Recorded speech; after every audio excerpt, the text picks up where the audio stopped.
যদি সবাই ফিরে যায়, ওরে ওরে ও ভাগা সবাই ফিরে যায়, যদি গহন পথে যাওয়ার কালে কেউ ফিরে না চায়, তবে পথের কাটা তুই রক্ত মাখা চরণ তলে একলা দলরে, তুই রক্ত মাখা চরণ তলে একলা দলরে, যদি তোর ডাক শুনে কেউ না আসে, তবে একলা চলো রে।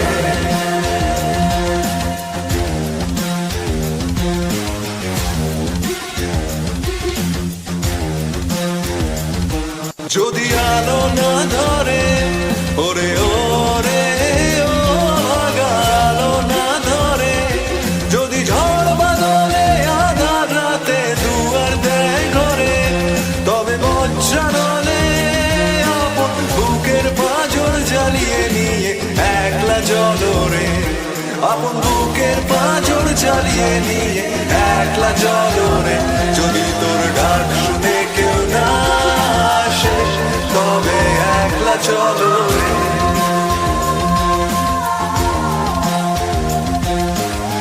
একলা চলো, একলা চলো, একলা চলো, একলা চলো রে।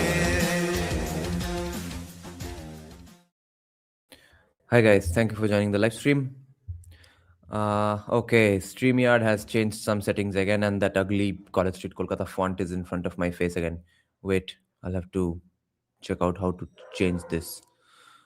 So I don't expect much viewers at this point, because most of my usual viewers join me late in the day, almost in the middle of the night and early morning. But the reason I'm here right now is because I have to finish the book by Salvatore Babones in this Study With Me session.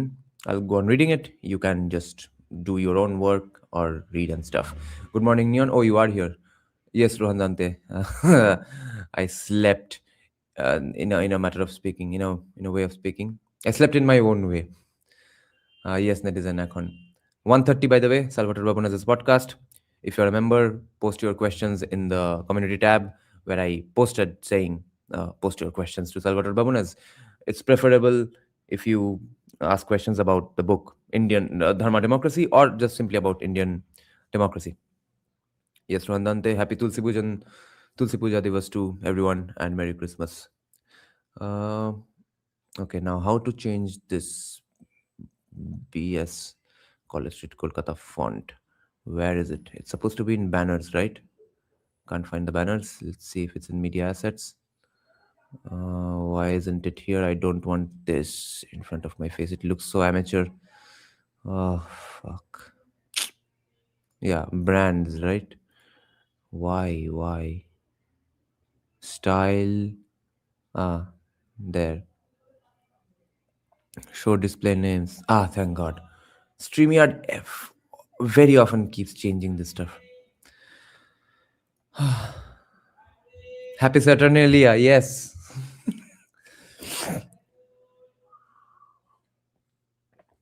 The sweet taste of Trinamool tears. Okay, guys. I'll start my book.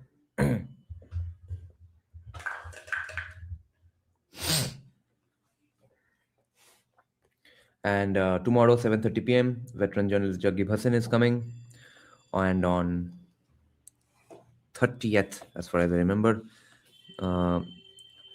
young author Diganta Chakraborty, who just came out with his 5th book, will be joining us on a Bengali podcast. Satyam, no. Non-members can ask the questions in the live chat, but the preference will be given to the ones who are members and who have written down the questions already in that comment section. Other than that, I'll have many questions myself. Our viewer VXT has written down about 7 or 8 questions. I'm not even sure if I'll be able to take all of his questions, or there might be overlaps with my own questions. First preference is me, then his members. Oh, and Academic Man will also be joining us in the podcast for a while, so he will have some questions of himself. And then live chat, good questions from the live chat will always be taken. How many pages left? I'm starting page 144. We have to go to 234, so 90 pages. 90 pages was the time 9:46. 10:46, 11:46, 12:46. Yeah, we have about 2.5 hours. I think we can do it.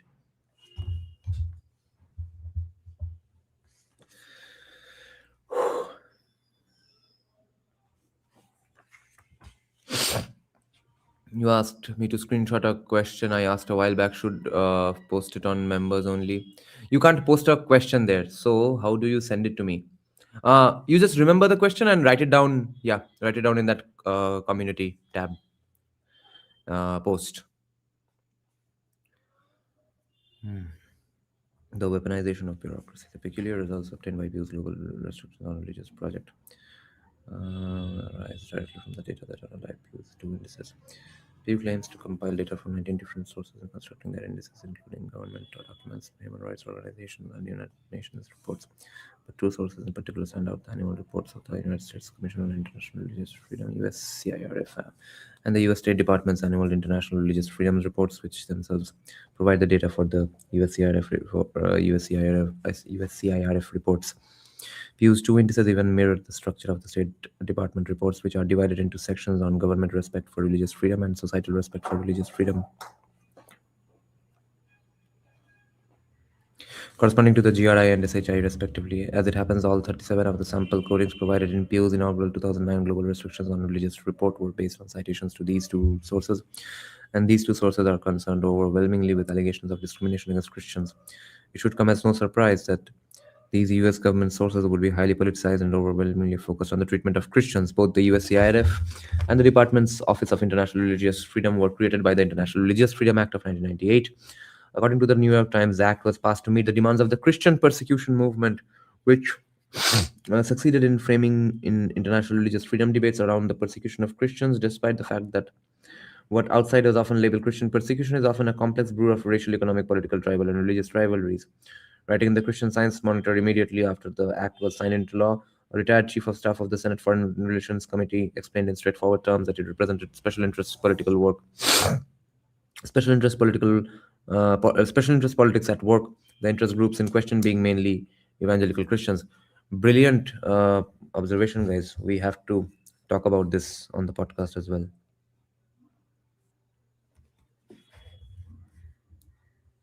So all the alleged Christian persecution, according to international media, is based on how the US government framed the definition of Christian persecution in the first place.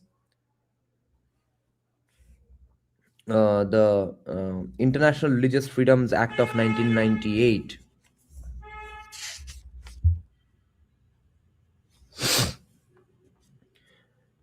bowed down to the demands of the Christian persecution movement. Listen to this, which succeeded in framing international religious freedom debates around the persecution of Christians, despite the fact that what outsiders often label Christian persecution is often a complex brew of racial, economic, political, tribal, and religious rivalries. So it's not just Christian persecution, it's a host of other rivalries as well. This is incredible. Finally, a great answer on the alleged Christian persecution in India.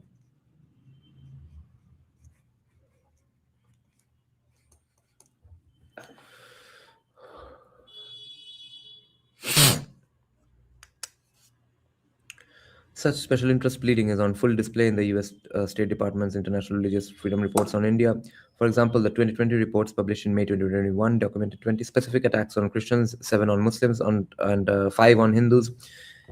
It then went on to note submissions from no fewer than 7 non-governmental organizations alleging 293, 297, 298, 200, 135, 75, and 49 attacks on Christians, respectively.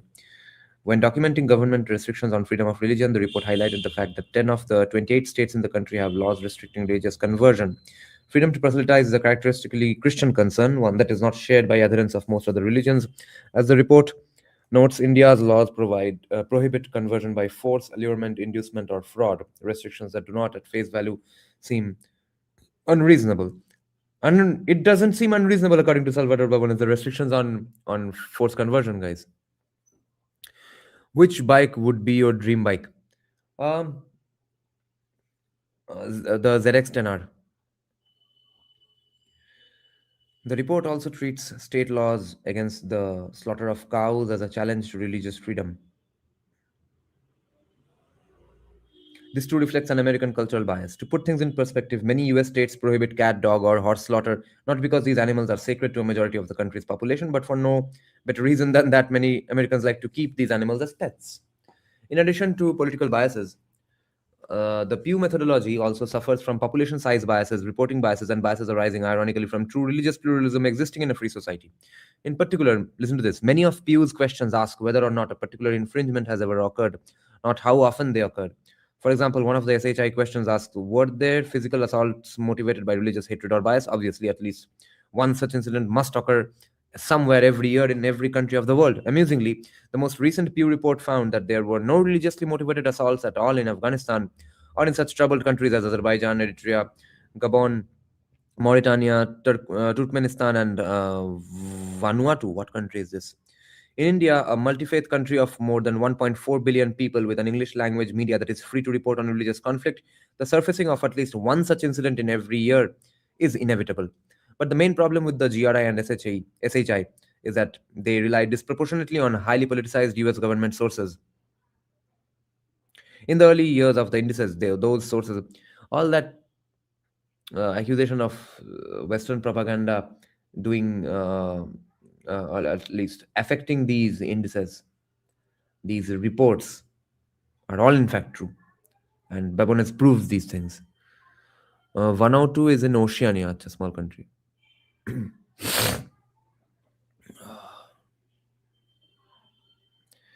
Yes, Rohandante, I do.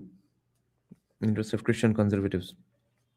Mainly reflected the interests of Christian conservatives. In the early years of the indices, those sources mainly reflected the interests of Christian conservatives. That has since evolved as other organized religious groups have come to organize that they too can leverage the bureaucracy to their own ends. Multiple religious lobbies now compete to place commissioners on the USCRF. They also seek to influence the policy narrative at the top. For in addition to creating the USCIRF and mandating annual State Department reports, in the International Religious Freedom Act of 1998 also established an ambassador at large to oversee both of them. The first three ambassadors appointed under the Act were all closely connected with Protestant theological seminaries. The fourth was a prominent Jewish rabbi. The fifth was the former US Senator Sam Brownback of Kansas, an outspoken Christian conservative. The sixth United States ambassador at large for international religious freedom, appointed by President Joe Biden in January 2022, was an American of Muslim Indian descent, Rashad Hussain. No Hindus yet? The first International Religious Freedom Report to appear under his watch introduced a new contributor to the India report, the Indian American Muslim Council, IAMC. The next year, the IAMC was cited three times, bizarrely, all three times alleging violence against Christians in India. I know, you all know why they point out only the Christian violence, right? Even the Muslims can join hands with the rich Christians of the country in USA and use their money to demean India in international media so that their rank in all the indices go down and then investments happen less. It becomes a stick to beat India with. So they prefer that the West knows that India oppresses Christians rather than India oppresses Muslims, because they have now realized that many organizations and departments in the West do not care if Muslims are oppressed, but they do care if Christians are oppressed. The next year, the IAMC was, yeah. By 2022, the State Department's India report was roughly twice as long as it was before Hussein's appointment. It documented 17 specific attacks on Muslims, overtaking the 15 attacks on Christians. Okay. It also cited a panoply of international human rights organizations that condemned India's treatment of Muslims. Reading the reports, it becomes clear that the Muslim agenda has overtaken the Christian agenda under Hussein's tenure. Oh, no surprise. This leveraging of US government policy tools by Muslim campaigning groups is not necessarily inappropriate, but it does reflect the fact that the US government's international religious freedom reports have become weapons in other countries' political battles. And the moment we get a Hindu there, hard data on religious discrimination. Fortunately, there is one truly reliable source of social science data about religious discrimination in India, and it also comes from Pew. Between November 2019 and March 2020, just before the coronavirus pandemic made face-to-face interviews impossible, the Pew Research Center commissioned a major survey on religion in India. The research was carried out by RTI International, a not for profit contract research organization based in North Carolina. Uh, the sample was nationally representative, covering the entire country except four small states and Indian and union territories that collectively comprise less than 0.5% of India's population, and a few insurgency affected districts. A total of 29,999 households were surveyed in 17 different languages. Incredibly, the survey achieved a response rate of 84% in urban areas and 86% in rural areas. The Pew team's headline takeaway from this mammoth survey effort was that, quote, Indians of all these religious backgrounds overwhelmingly say that they are very free to practice their faiths. Indians see religious tolerance as a central part of who they are as a nation. Across the major religious groups, most people say it is very important to respect all religions to be quote unquote truly Indian. And tolerance is a religious as well as civic value. Indians are united in the view that respecting other religions is a very important part of what it means to be a member of their own religious community. End quote. Looking at the specific results for adherents of minority religions, 89% of Muslim Indians and 89% of Christian Indians say that they were quote unquote very free to practice their own religions. Only 2% of each group complained that they were quote unquote not free to practice their own religions. The problem of the entire country are those 2% from each religion, I think. In my opinion, this is not written in the book, of course. Digging deeper into the survey, 24% of Muslim Indians said that there is a lot of discrimination against Muslims in India compared to 72% who said there is not a lot of discrimination, with the remainder declining to answer the question. The figures for Christians were similar. 18% said there was a lot of discrimination against their community, while 77% said there was not. To put these figures into perspective, 16% of Muslims and 14% of Christians said that there was a lot of discrimination against Hindus in India. When asked if they had personally experienced religious discrimination in the last 12 months, only 21% of Muslim Indians and 10% of Christians said yes, compared to 17% of Hindus. Levels of self perceived religious discrimination in India can also be benchmarked against levels of self perceived racial discrimination in the United States. In March 2021, Pew surveyed 12,055 Americans about their impressions of racial discrimination using the same questions that they had used in the 2019-2020 India survey. Pew found that 80% of African Americans, 46% of Hispanic Americans, and 42% of Asian Americans believe that their groups faced a lot of, quote unquote, a lot of discrimination in the United States, levels far higher than those reported by members of minority religious groups in India. In fact, Pew found that 39% of Americans, not Muslim Americans, but all Americans, believe that Muslims faced a lot, quote unquote, a lot of discrimination in the United States, a figure far higher than the proportion of Muslim Indians who believe that Muslims face discrimination in India.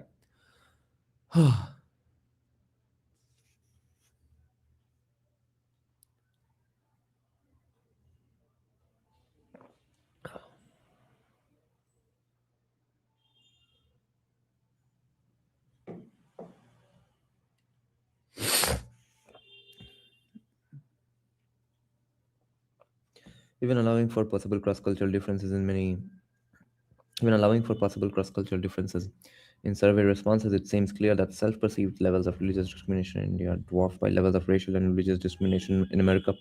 The comparison is intended neither to condemn the United States nor to exonerate India. It is meant to put claims of widespread religious discrimination in India, specifically the claim that India is one of the worst countries in the world for religious freedom, into perspective. The best social survey data we have strongly indicates that nearly all Muslims and Christians who actually live in India believe that they are free to practice their own religions. Moreover, there is little scientific support for the widely disseminated view that India is a country driven by religious repression. Most of the anti-India evidence on this score is anecdotal, and much of it is highly susceptible to political interference. This is not to suggest that anti-Muslim discrimination does not occur in India. Of course, it does. It is to affirm that rates of repression and other forms of discrimination against Muslims appear to be relatively low. Additional circumstantial, but not no less scientific, evidence supports this conclusion.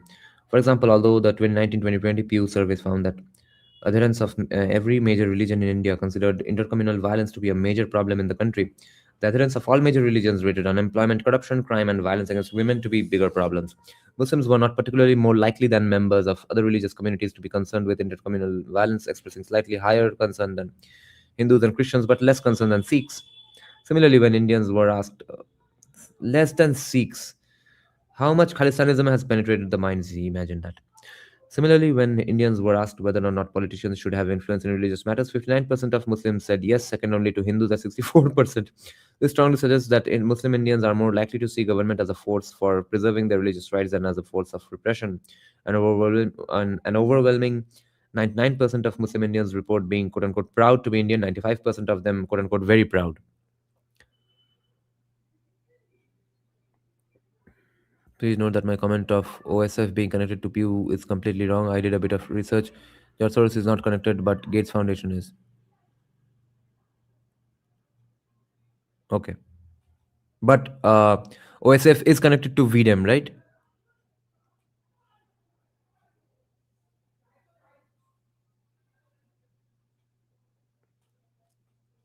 Good. Thank you for letting me know. The world is a much better place when we admit mistakes.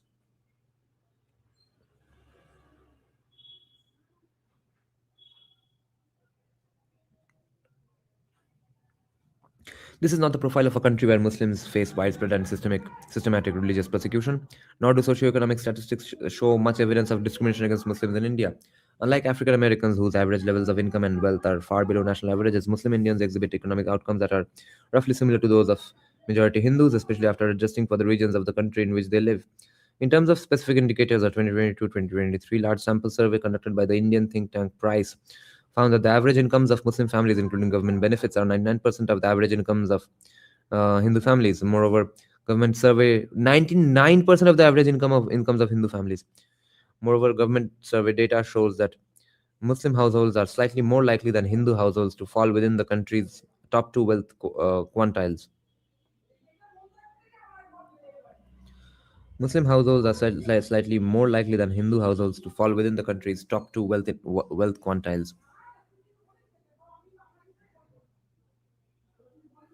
Although admittedly these data are not very precise. Muslim Indians lag seriously behind Hindus in education levels but dramatically outperform Muslims in Pakistan and achieve roughly on a par with Muslims in Bangladesh.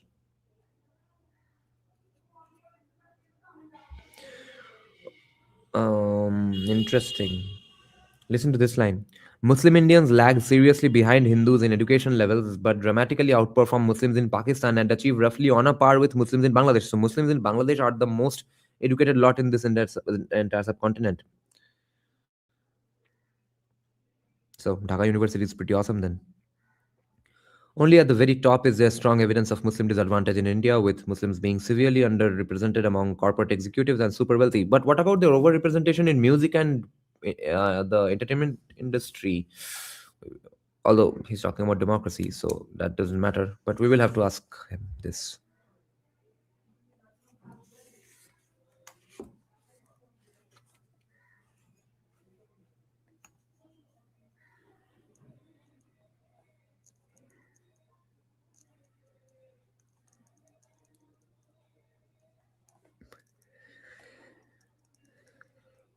In classical music, in pop music, and in films, there's mm, overwhelming, I mean, at least almost overrepresentation of Muslims. Cricket, it has been sometimes, not right now. But some of our best bowlers have always been Muslim. Mohammad Shami right now, Irfan Pathan, Zahir fucking Khan, my all-time favorite bowler.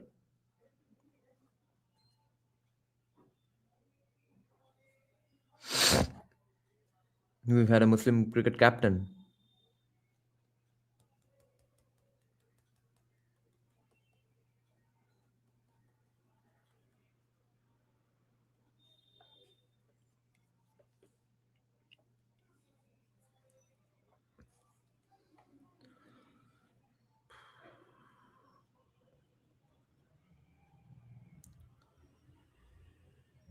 Only at the very top, right. Mm, is there strong evidence of Muslim disadvantage in India, with Muslims being severely underrepresented among corporate executives and the super wealthy?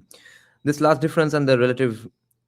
Now, isn't Shah Rukh Khan super wealthy? Isn't Zakir Hussain super wealthy? Isn't A.R. Rahman super wealthy? Isn't Yusuf Pathan super wealthy? Isn't Irfan Pathan super wealthy? Wasn't Rashid Khan super wealthy?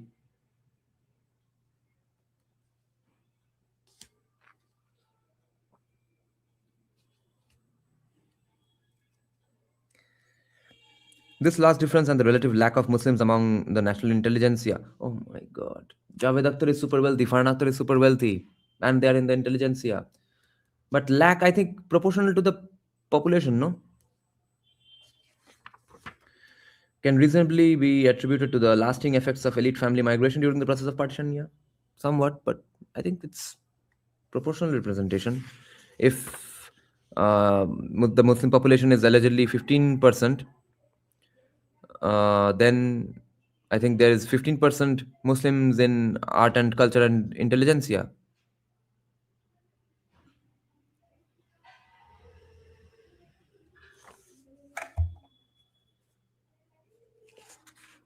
You love Qawwalis, not in pure form. I am loving this Nato Karwa Ki Talash Hai, the original Manna Dev version, but it's almost entirely Hindu made. Only Mohammad Rafi is one of the singers there. The lead vocalist is Manna Dev, and it's composed by Hrithik Roshan's grandfather, Roshan Nagrat.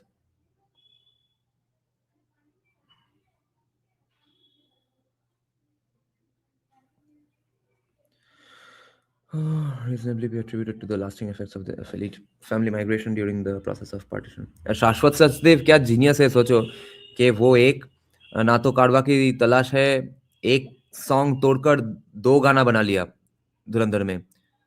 One is called Jalakar and the other is the one that Sonu Nigam sang, Ishq Ishq.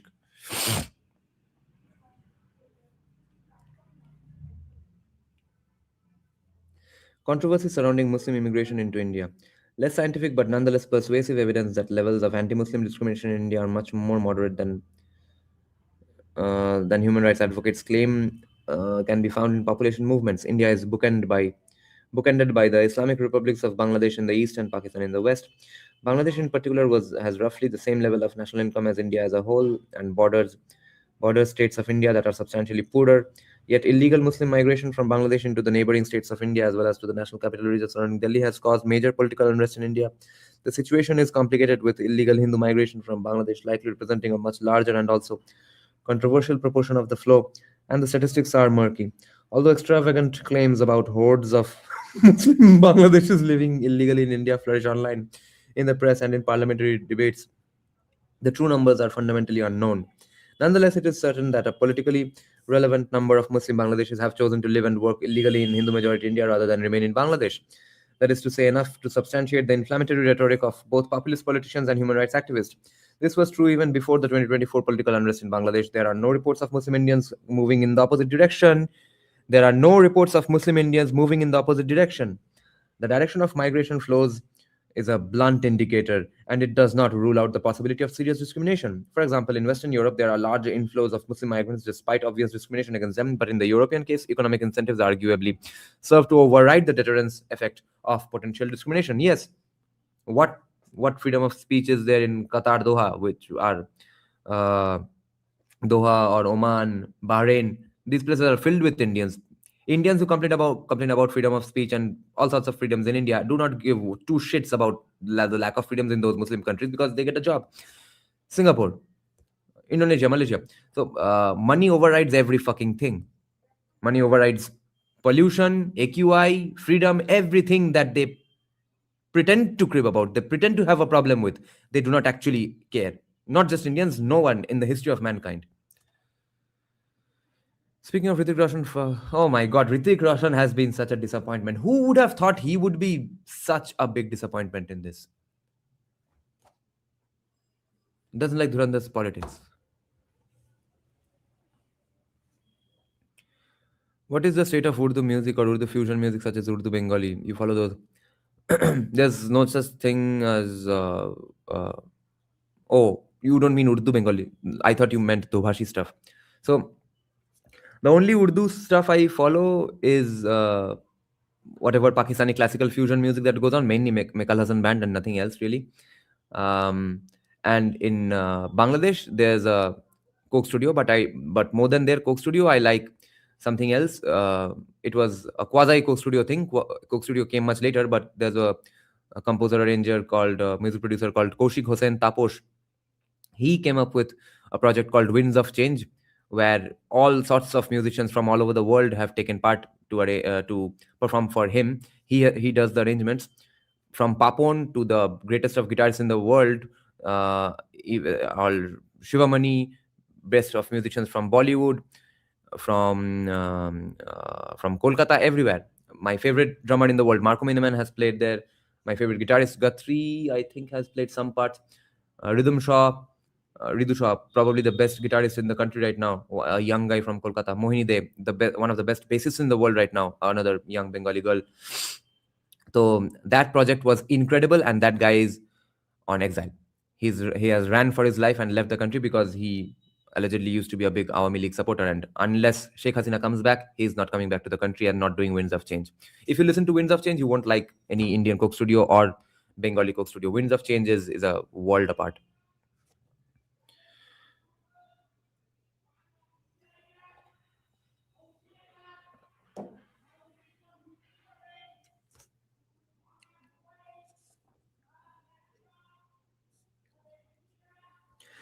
There are no such disparities between India and Bangladesh. Whatever the true condition of Muslims in India may be, it is apparently not so dire as to deter Muslim illegal immigrants, nor is it sufficiently bad as to prompt Muslim Indians to seek refuge in Bangladesh, Pakistan, the Maldives, or Afghanistan. It is thus ironic that some of the most trenchant accusations of anti-Muslim discrimination in India focus on the treatment of Muslim illegal immigrants. In 2019, India's BJP government passed the Citizenship Amendment Act, a law that provides a pathway to citizenship for illegal immigrants of Hindu, Sikh, Buddhist, Jain, Parsi, or Christian faith who arrived in India from the officially Muslim countries of Afghanistan, Bangladesh, and Pakistan before 31st December 2014. In one sense, the CAA makes complete sense. Non-Muslims are subjected to serious persecution in all three of Afghanistan, Bangladesh, and Pakistan. It is possible to make a prima facie case that any member of a non-Muslim religious minority who flees one of these countries should receive permanent resettlement. It seems equally reasonable that although individual Muslim illegal immigrants from these countries may also qualify for asylum, they would not qualify on the basis of their religion alone. Seen from this perspective, the CAA is at the same time a generous gesture of refugee accommodation and a pragmatic solution to an otherwise intractable problem. Yet critics of the CAA assert that the law violates the secular principles enshrined in the Constitution and have labeled it the greatest threat to Indian democracy today. Amnesty International called it a blow to the Indian constitutional values of equality and religious non-discrimination. Human Rights Watch claimed that, on which Salvatore Babones himself exists, okay, on the Human Rights Watch. No. He is there on the Hindutva Watch website. Human Rights Watch claimed that the Indian government is creating legal grounds to strip millions of Muslims of the fundamental right of equal access to citizenship. The USCIRF gave credence to fears that this law is part of an effort to create a religious test for Indian citizenship and could lead to the widespread disenfranchisement of Muslim Indians. The Office of the United Nations High Commissioner for Human Rights stated in 2019 and reiterated in 2024 that the law is fundamentally discriminatory in nature. And yes, discrimination means viveka. Viveka means conscience as well. The conscience and the wisdom to discriminate properly, prioritize one thing over the other, choose, make choices. Yes, that's discrimination. And reiterated in 2024 that the law is fundamentally discriminatory. See, what is their problem with discrimination? That everything is not equally applied for everyone. Equality, equality, equality. That's Christian morality. It's fundamentally discriminatory in nature and in breach of India's international human rights obligations. So don't have preferences for things. Always be equal with everything. Let everyone equally through your doors, not just your relatives, not just people you invite in your home. Everybody and anybody. I think you shouldn't take a lot of questions now as you are behind schedule. No. I'll finish the book. And even if I don't finish the book, the questions can be taken.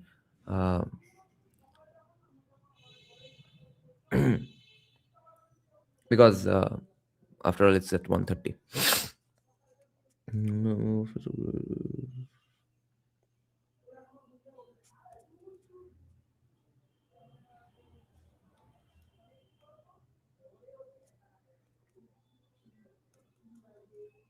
And in breach of India's international human rights obligations. And political violence following the passage of the CAA led directly to the deaths of quote-unquote at least 76 people. How could a law opening a pathway to citizenship for refugees spark such shrill condemnation and violent protests? Because they don't want Hindus to come in. Most of those warning that the CAA would be used to strip Muslim Indians of the rightful citizenship linked the CAA to India's pending National Register of Citizens, suggesting that while Hindus and others who could not document their citizenship would be smuggled in under the CAA, similarly undocumented Muslims would be deported, as they should. In a historically, okay, Babanas doesn't say as they should, I say as they should. In a historically fluid border region like that between India and Bangladesh, it is certainly possible that some legitimate Indian citizens would be misidentified as Bangladeshi illegal immigrants. But most of the serious violence surrounding the passage of the CA occurred in an NCR, the National Capital Region, far from the Bangladesh border. In fact, the largest protests on the Bangladesh border occurred in Assam, an ethnically divided state where local Assamese groups were actually upset that the CA might grant citizenship to millions of Hindu illegal immigrants from Bangladesh. Muslim illegal, what kind of racism is that? And people, we are not supposed to criticize that racism. Everyone else is supposed to be as Indian as possible, only Assam is supposed to be as Assamese as possible. Muslim illegal immigrants are more likely to live in and around Delhi. While allegations that the CA would be used to deny citizenship uh, well, allegations that the CA would be used to deny citizenship to millions of Muslim Indians have proven to be wildly and tragically overblown. The controversy did not arise in a vacuum. The BJP only put forward the CA after winning re-election with a reinforced majority in the 2019 elections. It was one of a suite of post-election policy initiatives that played mainly to its Hindu identitarian electoral base. Although the BJP always maintains, and with some credibility, that it governs in the interests of all citizens of India, there is no doubt that politically it appeals to specifically Hindu and implicitly Hindu nationalist conceptualization of India and its rhetoric, its policies, and even its iconography. It is also it is not the only party to do so, but it is the most prominent party to do so. When the BJP claims that it panders to no one, Hindu or Muslim, the unspoken implication is that it does not pander to Muslims. In this context, the CA might be seen as a good policy arising from unnecessarily and seemingly intentionally divisive politics. Does anyone here not like ghazals? I attempted many times to listen to that stuff. It's just not my thing. Uh, Purva, depends on your age, I think. When I was in my 20s, I did not like ghazals at all. I started liking ghazals after the age of 20, 26, 27. And also, it's probably because I am a musician, so arrangements, good musicality, advanced musicality always impresses me.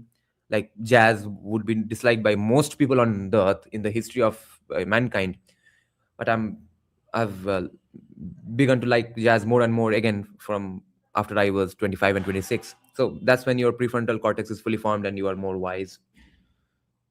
Mm, But what I like most is again ghazal fused with something else. Check out the stuff Papon did in the MTV Unplugged album, Papon's ghazals. Then A.R. Rahman's arrangements of ghazals. All that stuff is really awesome.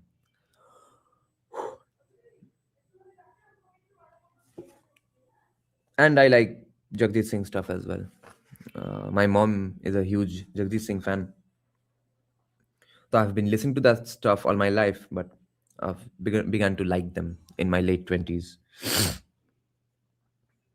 Seemingly internationally divisive politics. Oh, and it's not ghazal, it's ghazal. National divisive politics.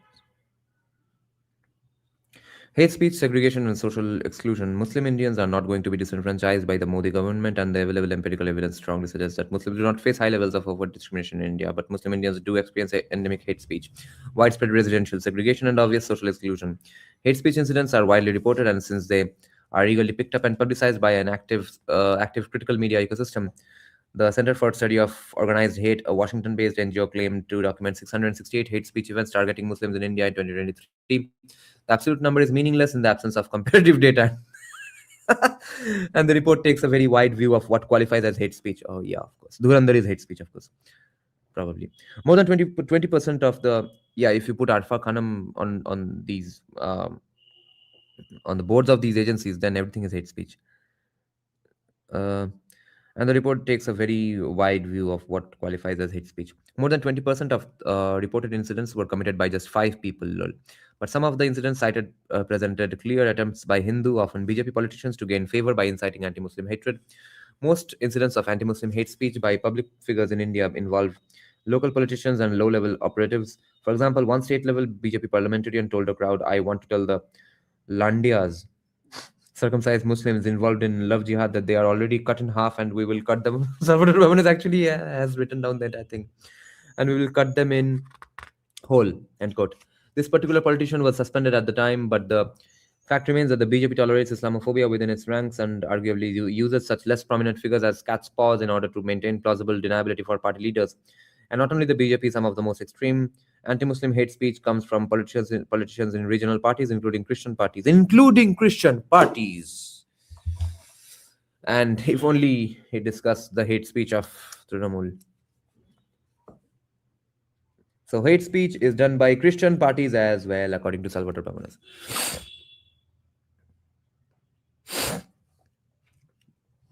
There is also much anti-Hindu hate speech emanating from communist and Dravidian parties.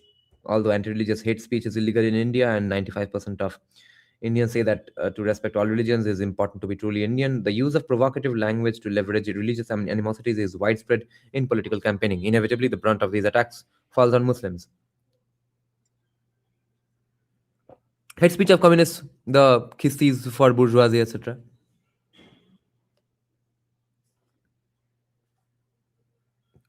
Calling everyone Adani, Dalal, etc. All that should be counted as hate speech. Inevitably, the brunt of these attacks falls on.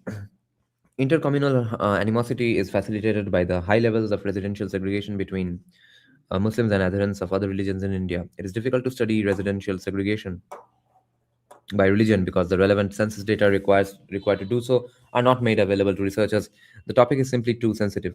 One creative attempt to get around this embargo by laboriously compiling data from over quote unquote over 2 million separate local area census publications in multiple languages found that the urban residential segregation of Muslim Indians was roughly on a par with that of African Americans in the United States. In a follow-up study using the same methods, it was found that levels of Muslim segregation in rural areas was only slightly lower than in urban ones.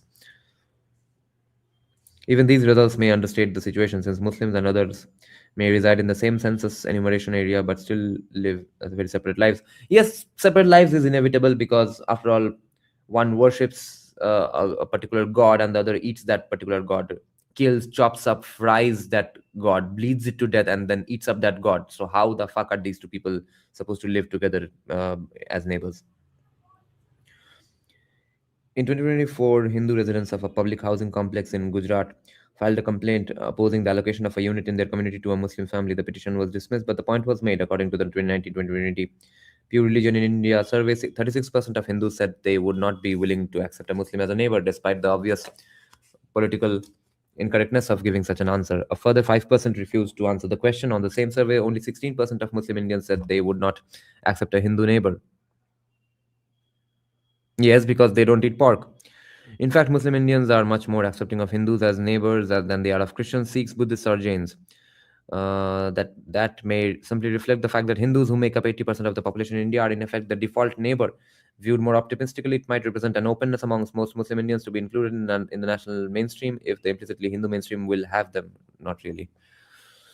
Although social exclusion is often conflated with poverty and as a result measured using statistical indicators like income, education, and occupational attainment, it is in reality a much more nebulous concept. A group can face social exclusion without being materially disadvantaged. Indeed, there are some examples of communities that experience social exclusion despite enjoying superior statistical indicators.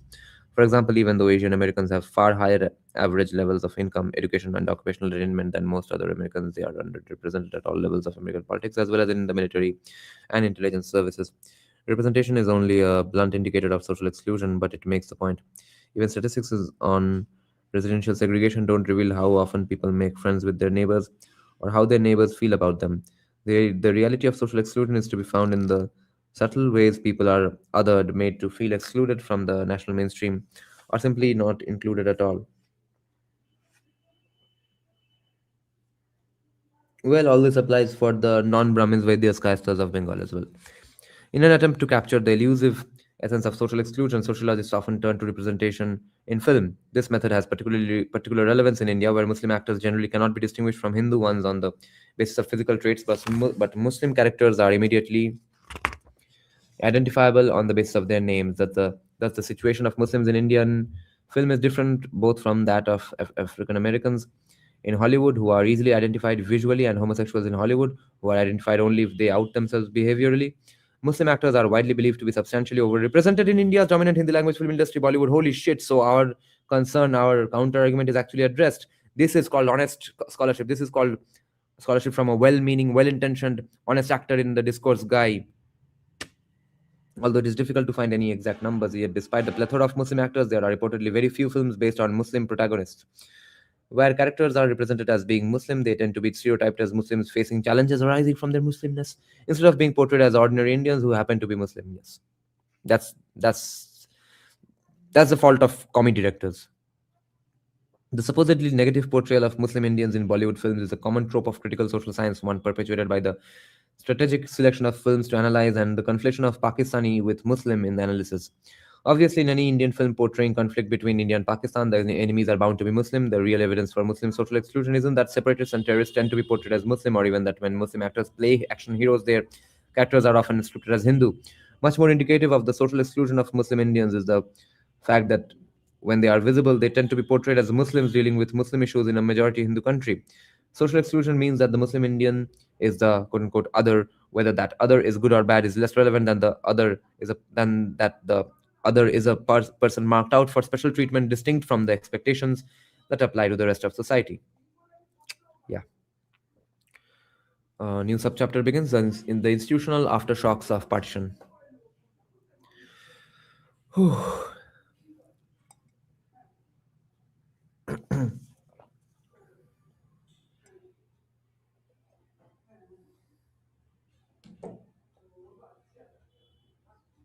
So we did 12 pages in 45 minutes.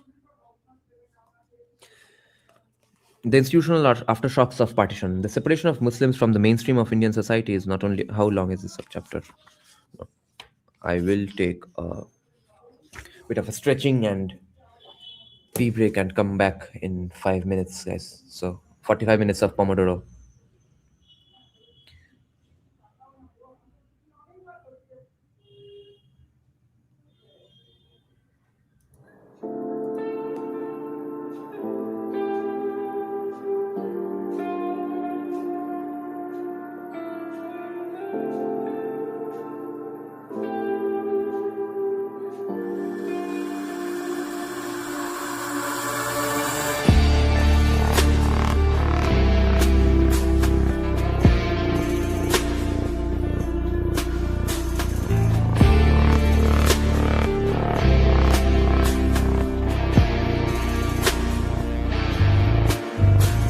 তোমার মতো আছে কত কে জানে আমারে অভিধানে, অথচ আমি একা কেন হেঁটেছি তাকে বা জানে। তোমার মতো আছে কত কে জানে আমারে অভিধানে, অথচ আমি একা কেন হেঁটেছি তাকে বা জানে। দেরি হয়ে গেল পৌঁছতে, পথ ভুলেছি আবার। আমি যদি ভুলে গিয়ে থাকি, মনে রাখার কি দরকার? দেরি হয়ে গেল পৌঁছতে, পথ ভুলেছি আবার। আমি যদি ভুলে গিয়ে থাকি, মনে রাখার কি দরকার?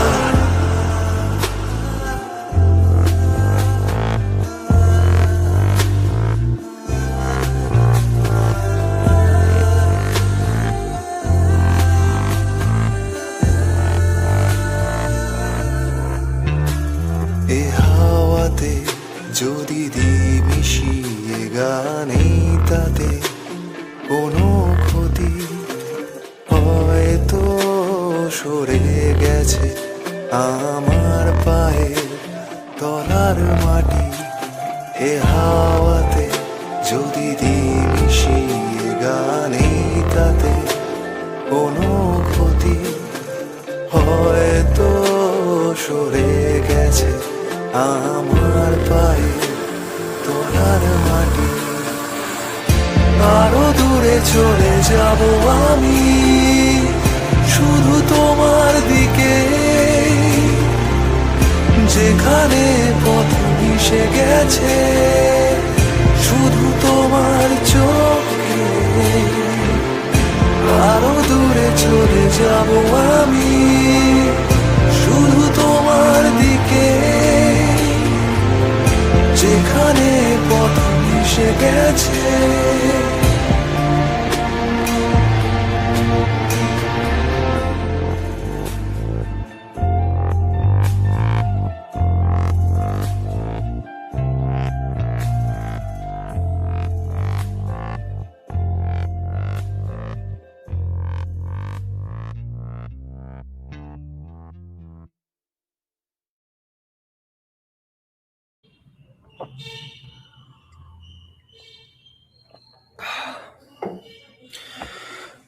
Neon, start a timer again.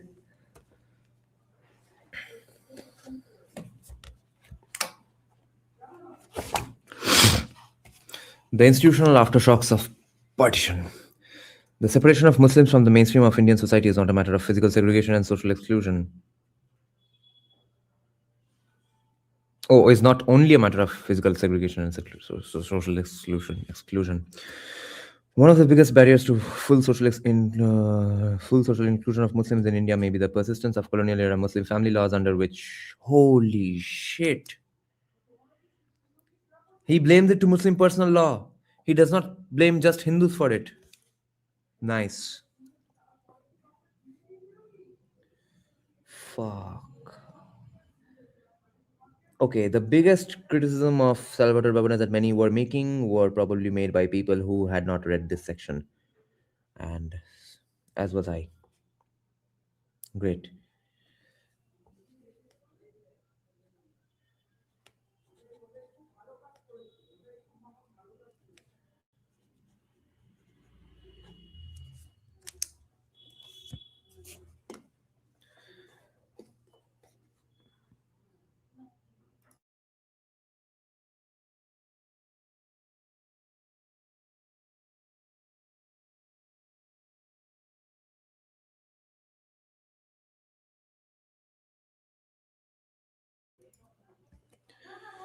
One of the biggest barriers to the full social inclusion of Muslims in India may be the persistence of colonial era Muslim family laws under which Muslim Indians are governed by different laws from the rest of the society, marking them out as a distinct community and acting as a definite barrier to intermarriage.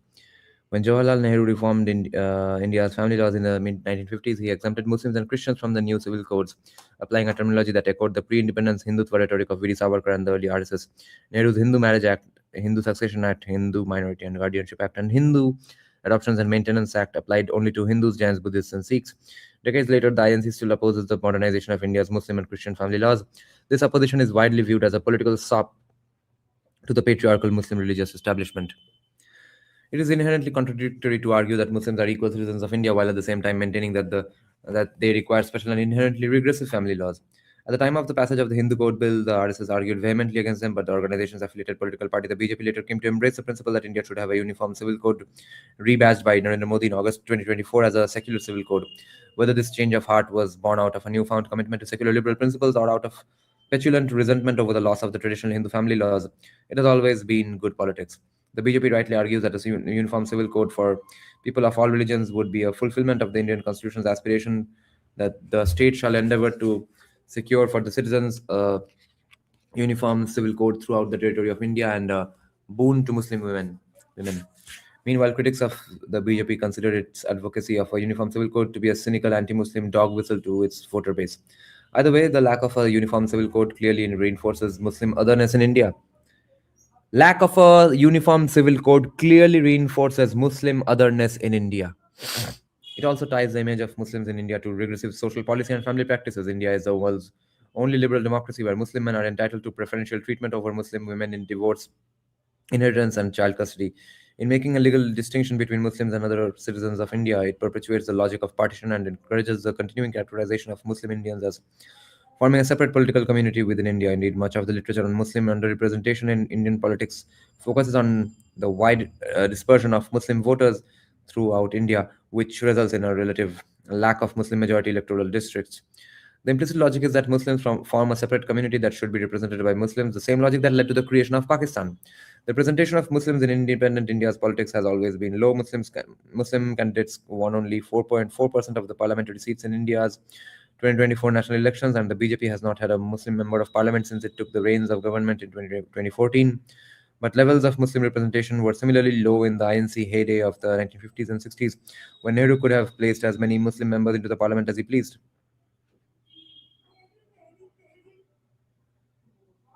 The BJP has not had a Muslim member of parliament.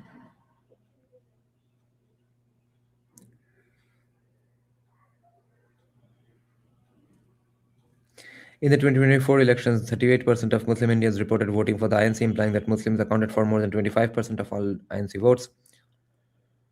Yet only seven of the INC's 99 members of parliament are Muslim, far below its share of the Muslim vote. By contrast, only around 2.5% of the BJP's voters seem to have been Muslim. While the complete lack of Muslims on the BJP's parliamentary benches may be striking proportionally it is the INC that displays the bigger deficit. Damn. The lack of Muslim representation in parliament reflects a important point, guys. Remember this always. While the complete lack of Muslims on the BJP's parliamentary benches may be striking, proportionally, it is the INC that displays a bigger deficit. The lack of Muslim representation in parliament reflects a broader lack of Muslim representation in all aspects of Indian political life outside of the Muslim majority state. Now, Union Territory of Jammu and Kashmir, there have only ever been six Muslim chief ministers of Indian states and none since 1982. The longest term served by any of them was only 27 months. Of the 27 national government departments, secretaries, chief civil servants in mid 2022, only two were Muslim. In 2023, the Indian Civil Services, which recruit based on highly competitive examinations, admitted only 51 Muslims in its class of 1,016 qualifying candidates, 5%. Even that was a record year. The Muslim proportion was only 2.8% in 2022 and 2.5% in 2021. The situation is the same in the judiciary as of mid 2024. Only 6% of all of India independent India's Supreme Court judges have been Muslim, with similar proportions prevailing in lower courts. Viewed from a historical perspective, these statistics should perhaps come as no surprise. At the partition of British India in 1947, most Muslims living in the areas that would become part of independent India stayed in India. Those who migrated to Pakistan, however, were significantly more literate. So, yeah, literacy gave them the idea that let's build Pakistan and move away. Significantly more literate, and significantly less likely to be in agricultural professions. When uh, when the British Army was divided in 1947, Muslims from areas that remained in India had the option to transfer to Pakistan. Nearly all senior officers ultimately chose to do so. The story for civilian, except the Lion of Naushera, the story for civilian colonial officers was equally lopsided. Colonial officers. The story for civilian colonial officers were equally lopsided. At the time of partition, there were 101 Muslim officers in the Indian civil service and the Indian political service, the direct antecedents to today's Indian administrative service. Of these, at least 95 opted for service in Pakistan, the other remained in India or retired. Nearly half 44 of the 101 Muslim officers hailed from provinces that remained entirely in India, with most of the rest originating in the divided provinces of Bengal 18 and Punjab 27, and of course nearly all Muslim politicians opted for Pakistan. Lala, what was the podcast you were telling to check out? The recent one, 1971, on Vad with someone called Shubhrata something and Iqbal Chand something. Crazy, mind-boggling, mind-numbingly, I mean, incredible, weird podcast. The things they have found out. If they were shown in a movie, no one would believe it. Everyone would call it propaganda. Insane stuff. Thank God I watched the podcast, even though I hated that man, Iqbal Chand, for coming up with insane discoveries about Netaji as well, or the INA as well.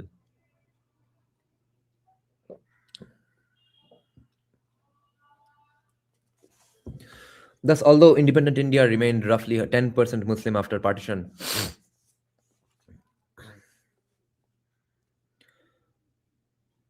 rising to nearly 15% today. Almost, how can discrimination go on and the population increases?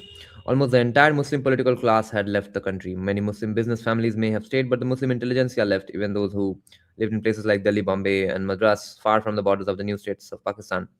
The after effects of this exodus are still apparent in India today because occupations tend to run in families. For example, more than half of all Indian service candidates are themselves the children of government employees, though not necessarily of elite civil servants, with anecdotal memories suggesting that the proportion was even higher in the past. The so-called social reproduction of professions is not unique to India, but the statistical deficit of Muslims inevitably reinforces the notion that they form a separate and subaltern civic community and that Muslims are not welcome in India's top state institutions. How are they not welcome in India's top state institutions?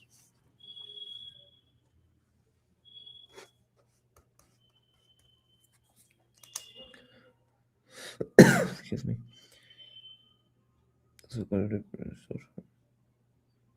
So, birth-based caste or lineage-based professions is actually called social reproduction of professions in social science terms. The inflated rhetoric of activist scholarship. For all the controversy surrounding the status of Muslims in India, it does not play a direct role in the opposed deterioration in the quality of Indian democracy recorded in the flagship indices published by the major democracy rating organizations, though it does contribute a minor fraction to the VDEM's secondary liberal democracy index. Not that you would know it from the press coverage, it is a widespread practice to conflate India's low VDEM ranking with supposed discrimination against Muslims. Such confusion is sometimes promoted by VDEM itself. In an article on religion and political polarization in India, VDEM lamented the stylized fact that authorities also deemed millions of Muslims ineligible to vote in the 2019 general elections because of a lack of documentation. The only citation provided in support for this bold statement was a link to an article appearing on the Qatar-based news portal Al Jazeera, hardly an unbiased source citation loop. Uh, the Al Jazeera article itself references the claim to the leader of a non governmental organization called Missing Voters, who personally estimates that around 40 million Muslim citizens are not on India's voting rolls. Yeah, really. As of early 2025, the Missing Voters website was no longer operational, though many articles in the global media continued to reference the organization's claims. LOL. Citation जिसका दिया जा रहा है वो है ही नहीं, exist ही नहीं करता है. When the Missing Voters website was operational, it attributed the quote unquote around 40 million claim to an article published in 2018, that is the year before the 2019 election, that used creative statistical methods to estimate that nearly one quarter of Muslim adults in the Indian state of Karnataka were out of the electoral rolls, i.e., not registered to vote. If you apply the figure nearly one quarter, quote unquote, nearly one quarter to the Muslim population of India recorded in 2011 census 172 million, you can just about arrive at the estimate that quote unquote around 40 million Muslims were disenfranchised in the 2019 elections. What the fuck? Not sleeping and only going on drinking coffee makes you feel sick.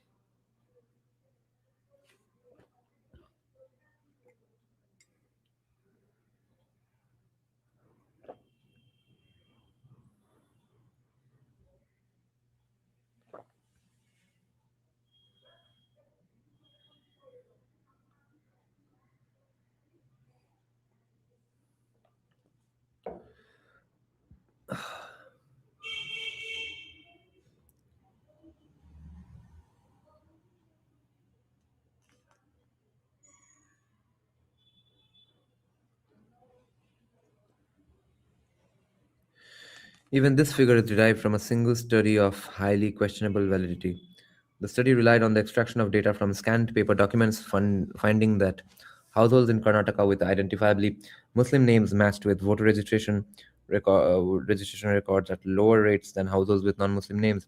That is indeed provocative, but to complicate matters, electoral records in English had to be matched with household records in the Kannada language using the distinctive Kannada script. It is quite possible that Muslim names translates less well into the Kannada script than in native Karnatakan names. Many other reasons could be imagined for the differential matching rate of Muslim and the other voters. Fuck. Statistics is a complex game, guys. And it seems that no follow up interviews were conducted to find out if anyone captured in the computer records was in reality not registered to vote. The Election Commission of India registered 911,950,734 voters for the 2019 elections, substantially all of the estimated adult population at the time. If 40 million Muslims were missing, where were they?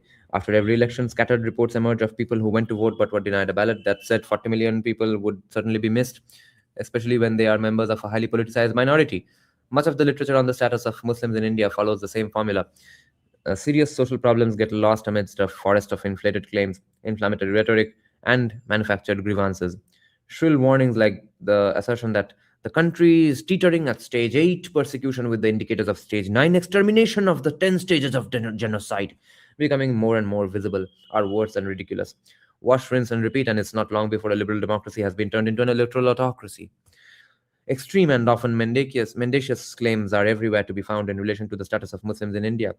In particular, the broad convergence between Muslim and Hindu social indicators is often obscured by the international manipulation of statistics. It is a common practice to compare Muslim Indians specifically to upper caste Hindu groups, a group called the general category in India, instead of to the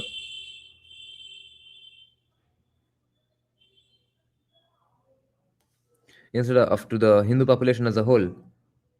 Fuck. Muslim Indians are compared to upper caste Hindus, not Hindus as a whole. Would you believe that? Can you believe that? A comparison that inevitably makes Muslims seem severely disadvantaged. In a similarly deceptive vein, fuck, this is insane stuff. In a similarly deceptive vein, a widely disseminated 2022 report from Oxfam, oh, our old friend Oxfam, attributed any unexplained differences between Muslims and other Indians to discrimination.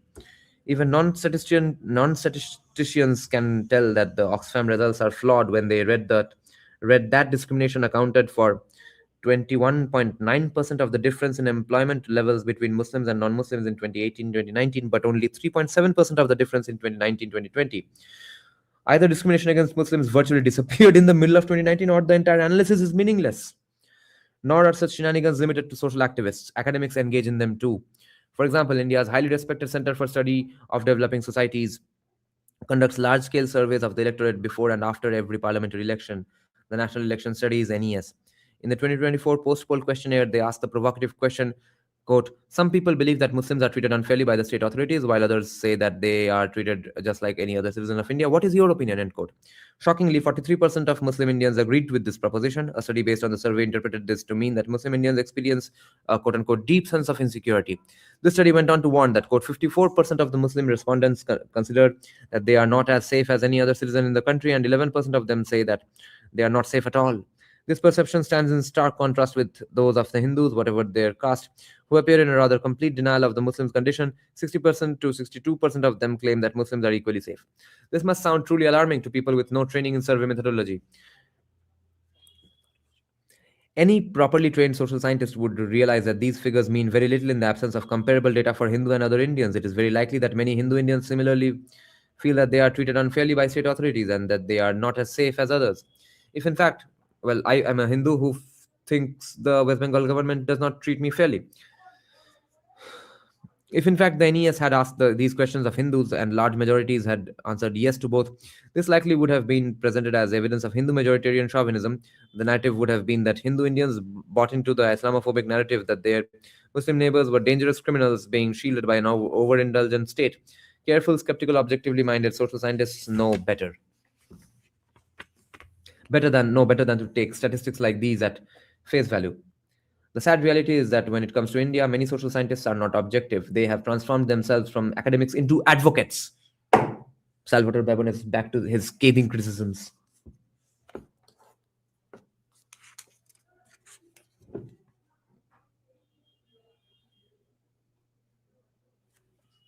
Academics to advocates. A group of India-focused professors at prestigious Western universities has even banded together under the label South Asia Scholar Activist Collective. When scholars become self-declared activists, it is difficult to have confidence in the impartiality of their research. What can be more decisively scathing than this statement, guys? We don't need to almost listen to or read anything other than this statement. Put this out as a quote in the comment section, guys, so that people can see later on and post it everywhere. Quote unquote, said by Salvatore Babones in 2025. When scholars become self declared activists, it is difficult to have confidence in the impartiality of their research. This is almost a Thomas Sowell like quote, isn't it?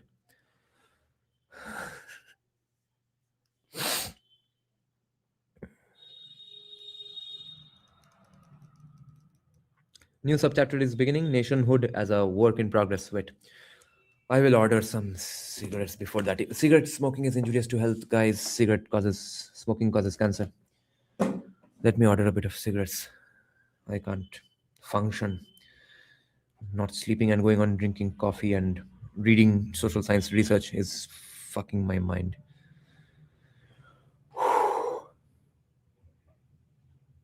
Wait a little.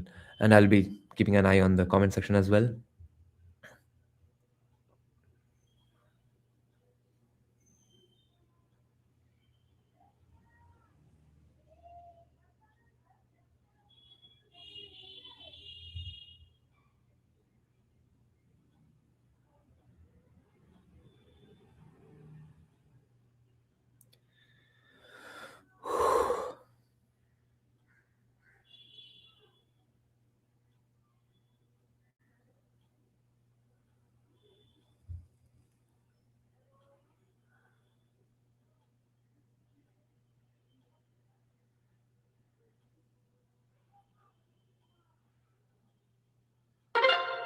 Long live the gig economy. May it forever be protected from socialists and Sanatan economists and commies and new labor code laws. Oh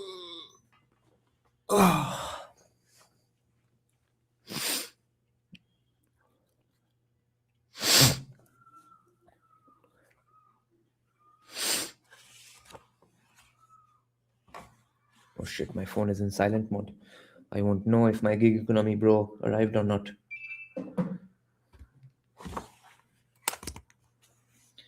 The oppressed gig economy worker. Nationhood as a work in progress. According to the rating system used by VDEM to classify democracies, the United States was an electoral autocracy until 1920, primarily because women were denied the vote. And it only became a full quote unquote liberal democracy in 1969 when African Americans achieved equality before the law. Fair enough.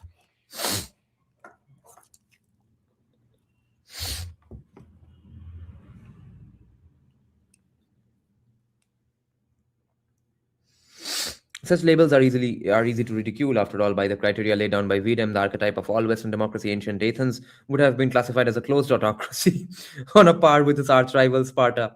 Admittedly, VDEM was not designed to be applied to ancient democracies. The example is only meant to illustrate the fact that labels can often be even more misleading than the statistics that underlie them. Listen to this quote.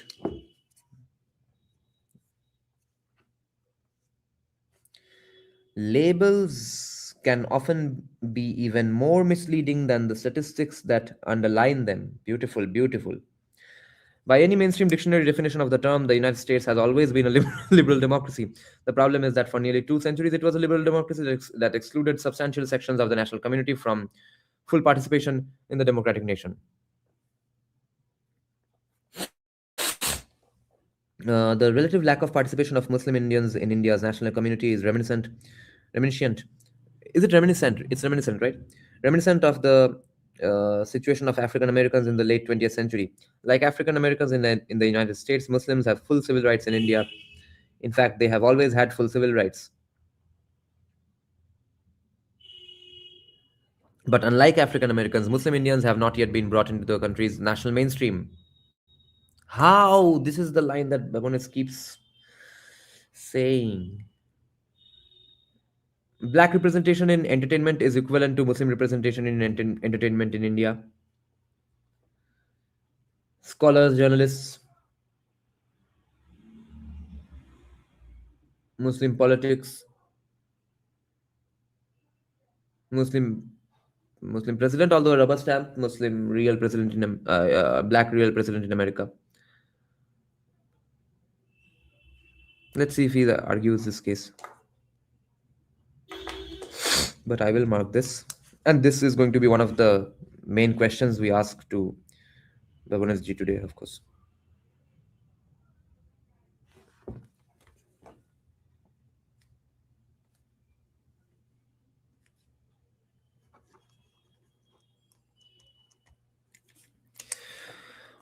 In the 21st century, it has become so common to see and hear African American commentators speak on all issues, not only on race, despite the fact that African Americans as a group continue to suffer much lower levels of education and income than other Americans. Whether this represents real progress or is merely the result of selective recruitment is irrelevant from the perspective of social inclusion. I see. Okay. African Americans may face disadvantage and even discrimination, but they are fully engaged and seem to be fully engaged in the country's national conversations. No one doubts their Americanness.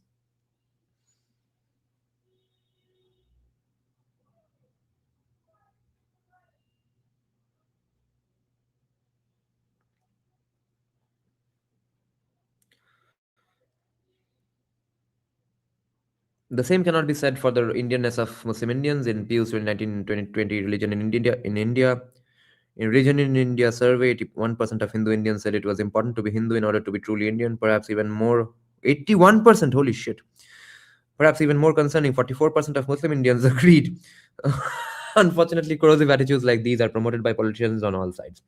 The INC and its intellectual surrogates find it politically useful to stoke fear among Muslim Indians that they are in constant danger of disenfranchisement and potential expulsion from the country. Meanwhile, the BJP and its intellectual ecosystem stoke equally damaging myths about Muslim Indian disloyalty and support for Pakistan. Many Western institutions are also strangely complicit in perpetuating the idea that Muslims can never be full participants in India and the Indian nation, though their arguments that Muslim Indians should be represented by Muslim parliamentarians and their support for Kashmiri separatism. Lol, lol, lol, lol. Listen to this line once again. Many Western institutions are also strangely complicit in perpetuating the idea that Muslims can never be full participants in the Indian nation through their arguments that Muslim Indians should be represented by Muslim parliamentarians and their support for Kashmiri separatism. Positions like these, in effect, endorse the two nation theory that led to the creation of Pakistan nearly a century ago. Pomodoro भैया अभी हम 165 page में हैं. कितना pages है total? 234. हम होंगे कामयाब आई थिंक. रोहन हमारे गिग इकोनॉमी भैया कहाँ पे है?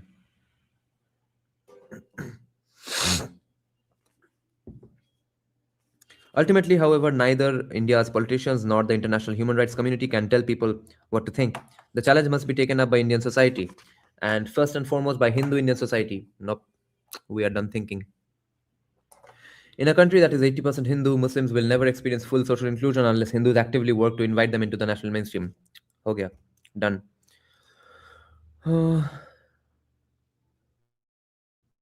Time up. It's time for them to include themselves, claw and nudge their way into the inclusion into the spaces. For Muslim Indians to be fully accepted as quote unquote truly Indian, Hindu Indians must come to accept them. We have done enough. That said, the Hindu nationalist argument that Muslim Indians must also come to the table is equally valid. see, Babones ji is well intentioned, is an honest actor in this. He's addressing our concerns, our side of the argument repeatedly.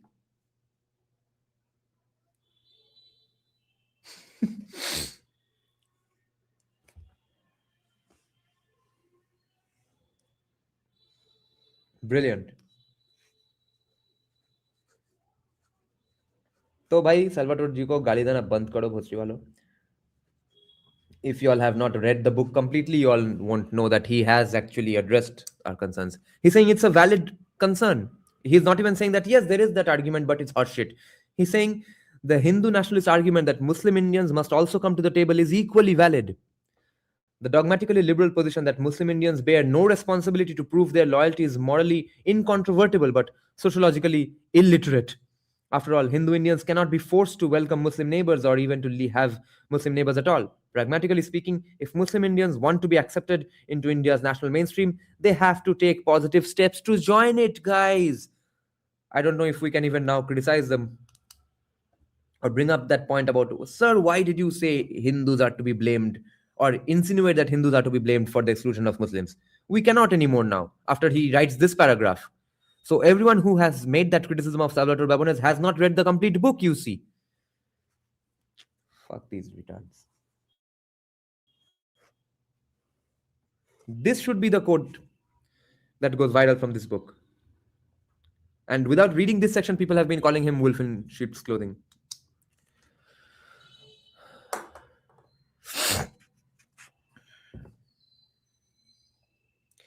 That means integrating instead of separating. The political scientist Moidul Islam suggests that the use of a defensive strategy by Indian Muslims has often led to issues of minority identity and minority affairs being confused with communal ones. Is there a difference, really? Though he finds this internalization of otherness to be unsurprising in light of prescient socioeconomic deprivation, educational backwardness, and the assertive Hindu national... Oh, fuck that. As if before Hindu nationalist politics it wasn't happening. His sentiments on self-loathing, self-othering are echoed by the INC leader statesman K. Rahman Khan, I don't know who this is, who argues that the migration of a large number of modern educated Muslims to Pakistan in that wake of partition created a massive leadership vacuum. वो leadership लेके क्या उखाड़ लेते लड़े, क्योंकि educated Pakistani ही मुस्लिम ही तो चला गया पाकिस्तान में, तो educated होके भी क्या फायदा हुआ?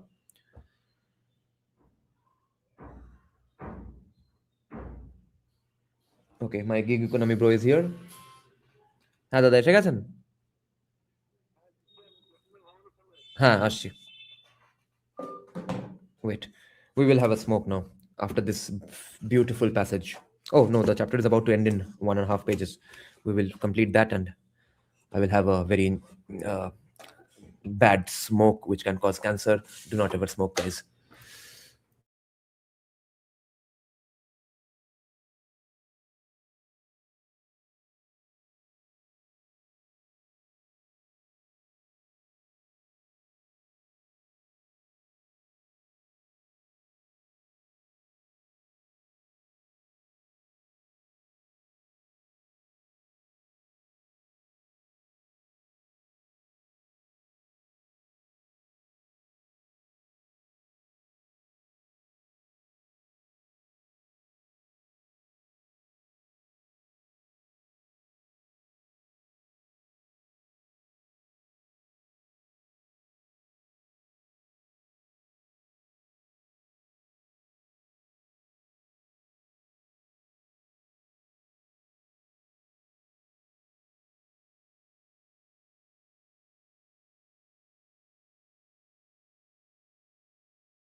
Yeah, that is one of my takeaways from this book. Interestingly, I was not aware of the statistic that it's, well, practically every educated Muslim left for Pakistan. So what's the point of education then? Education means that they will have better, more erudite, more more well articulated arguments for separation. If they are not that educated, they will throw stones. If they are educated, they will ask for it nicely or argue for it nicely. So we will have to be happy with the exceptions like A. R. Rahman, Zakir Hussain, and stuff. Muslim classical musicians, though, unless you are from that scene, you won't know how almost Hindu they are. Everyone is uh, absolutely full of bhakti for Ma Saraswati. All Muslim classical musicians. We'll finish this chapter.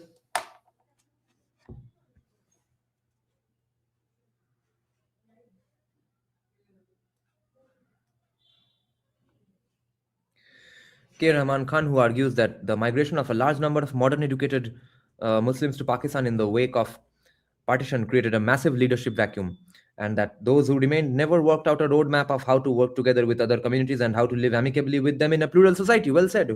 Now, who is this K. Rahman guy? He's actually being fair. INC elder statesman. I've never heard of him.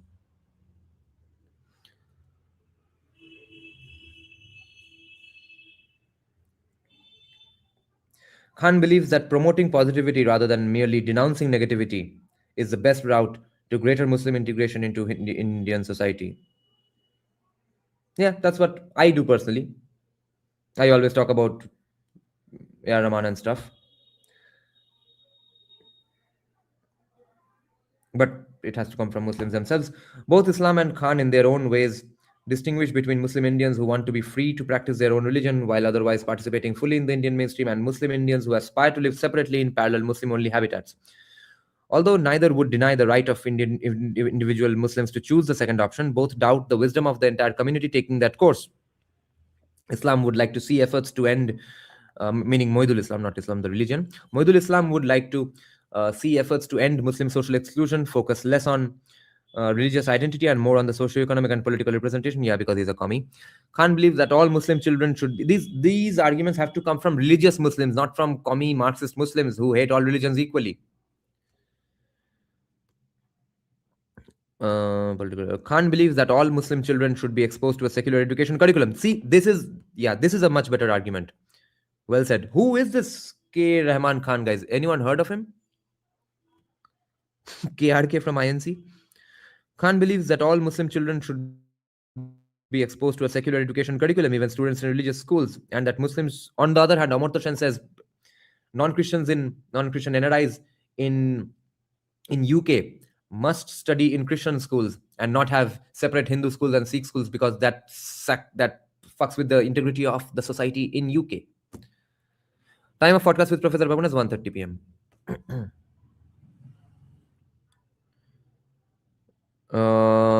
Should be exposed to a secular education curriculum, even students in religious schools, and that Muslims should participate more fully in secular civil society institutions. Others, of course, disagree. Muslim Indians are just as diverse in their opinions as any other community. What is clear is that full Muslim integration into the Indian national mainstream will require both a meaningful effort by Hindu Indians, which we have forever done, to foster greater social inclusion, and the willingness of Muslims to be included. Yeah, it's time for that.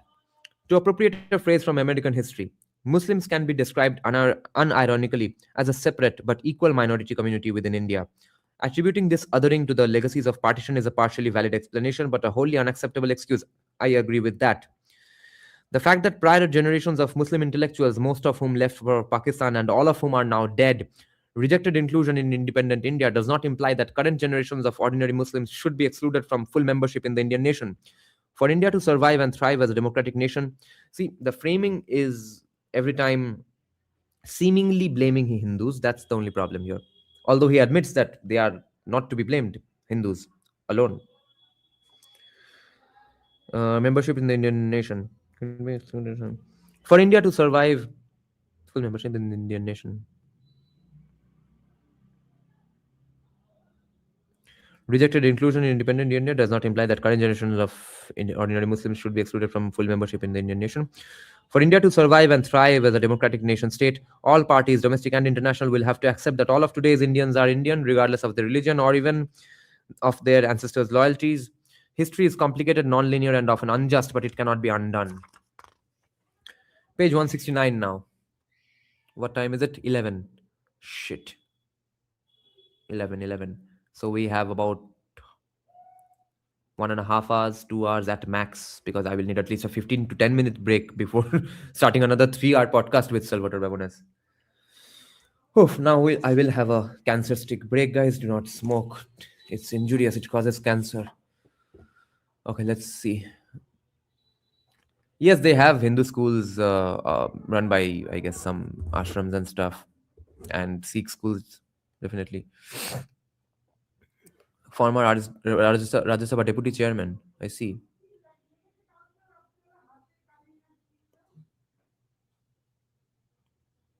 But Muslims like A. R. Rahman are probably not considered Muslims by their own community. APJ Abdul Kalam, Javed Akhtar, SRK have all been accused of committing shirk. Neon, that's a very, very negligible minority of Muslims in India who say that stuff. Um, that population is practically irrelevant. Majority of Muslim Indians celebrate these people, especially because they can use them in their arguments of against Hindu nationalists. When Hindu nationalists complain about Muslims, they will say, "No, see, these are the faces of Islam."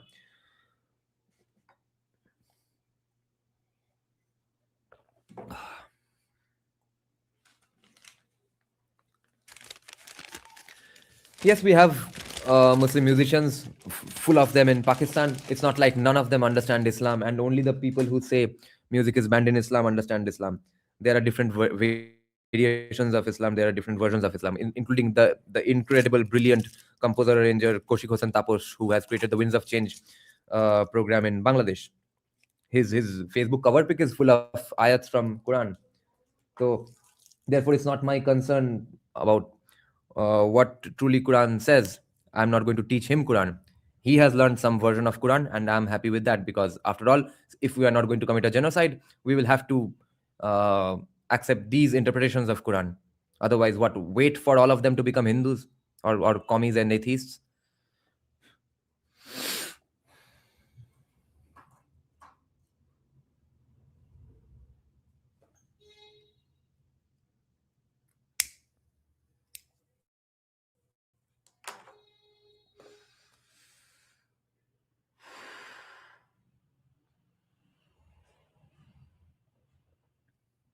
Yeah, Rahman. Whenever he gets feels an artist block, he fasts and prays.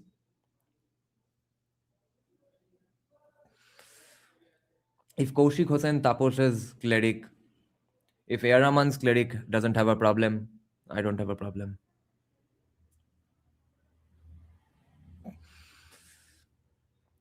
Unless, of course, I pop the filter. Unless their entire career is based on Altakaya.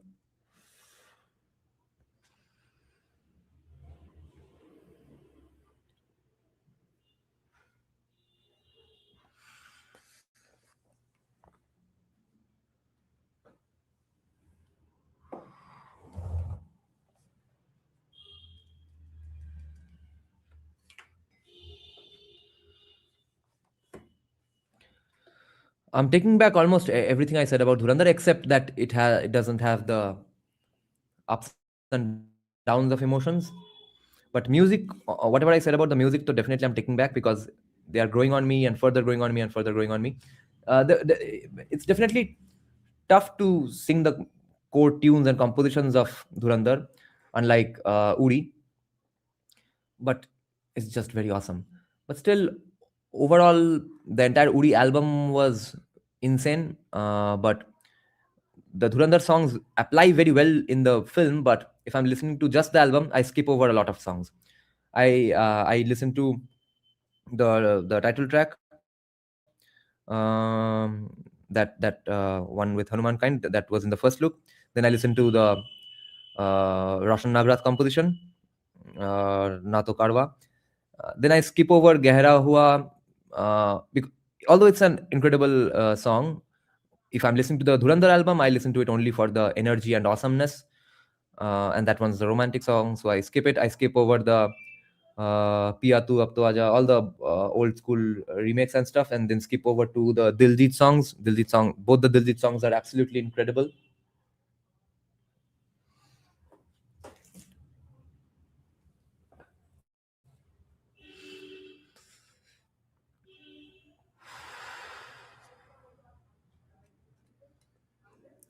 And what is the other awesome song after the Diljit songs? Oh yeah, the Sonu Nigam song.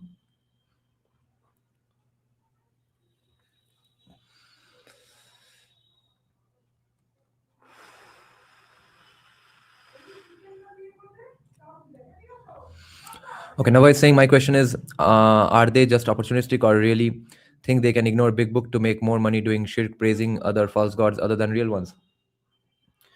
That's not how a person thinks. Let's say Koshik Hossain Taposh didn't think, well, Islam really bans music, but let's make some money by doing music and spend hours and hours in the most difficult, not according to me as a musician, according to Mark Cuban, the music industry is the most difficult one to break into.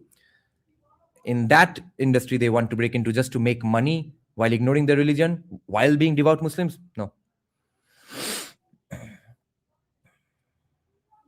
Yes, even I have read the book, but the the way they are taught by their clerics, they have been told that yeah, making music is fine. There's one interpretation that you're not supposed to create unnecessary ugly sounds.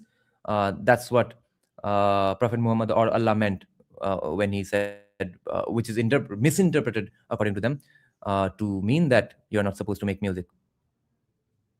All these horde of insanely great Pakistani musicians, all of them don't understand Islam. All of them don't, let's say, make music just to make money and not follow Islam. That can't be it.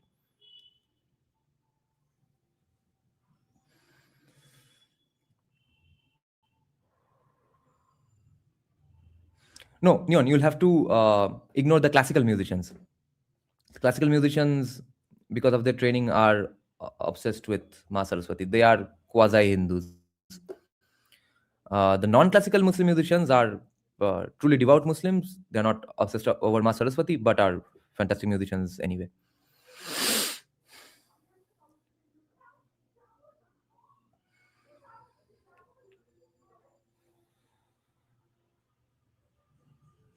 Zakir Hussain even was a pallbearer, remember?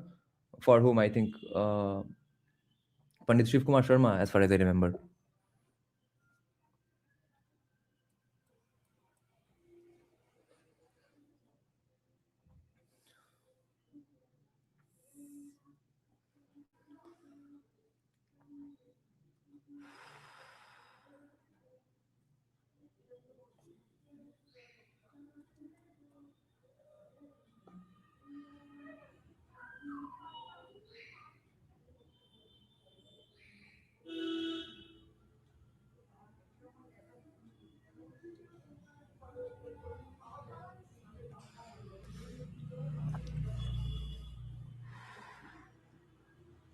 And the other group of Muslims you'll have to ignore in this conversation are Bohra Muslims. I think Salim Suleiman are Bohra Muslims. They are making Krishna bhajans and they have Ganesh Murthy in front of them all the time, in front of their computer. We're living in an era where Indian cinema is most probably the best at putting consistent cinematic hits on the big screen. Yes, it's a golden era. Okay, resuming the book now.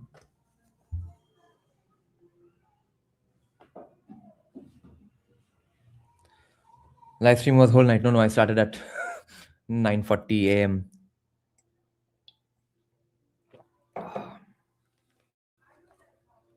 We are at page 165 now. Oh, 169 now.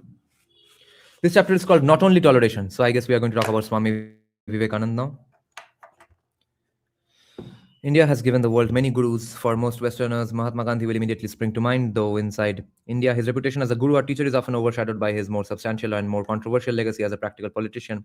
Others may think of Maharishi Mahesh Yogi, excuse me, who mentored the Beatles and prompted transcendental meditation throughout the world. But the quintessential guru of modern India is a Bengali monk, Narendranath Datta, better known under his assumed name of Vivekanand, taking pleasure in wisdom. That's the meaning of his name, Vivek Anand. Vivek is not just Anand, Vivek is not just wisdom, Vivek is the wisdom to discriminate. Viveka is discrimination. I hope few musicians make the effort to understand real Arabic meaning. Malvine mujhe hoti. Yes, pretty much. That you can say. But if the Malvis themselves make them hutia, then it's not our concern.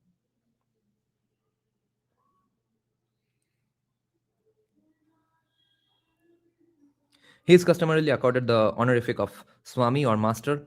Although he died before reaching his 40th birthday, Swami Vivekananda was one of the leading Hindu reformers of his era and an important proto-nationalist. Proto-nationalist. He founded the Ramakrishna Mission, a major social service organization headquartered in Kolkata, Calcutta, that administers hundreds of non-denominational schools, hospitals, and orphanages. The only ones which are almost as awesome as of as high quality as convents.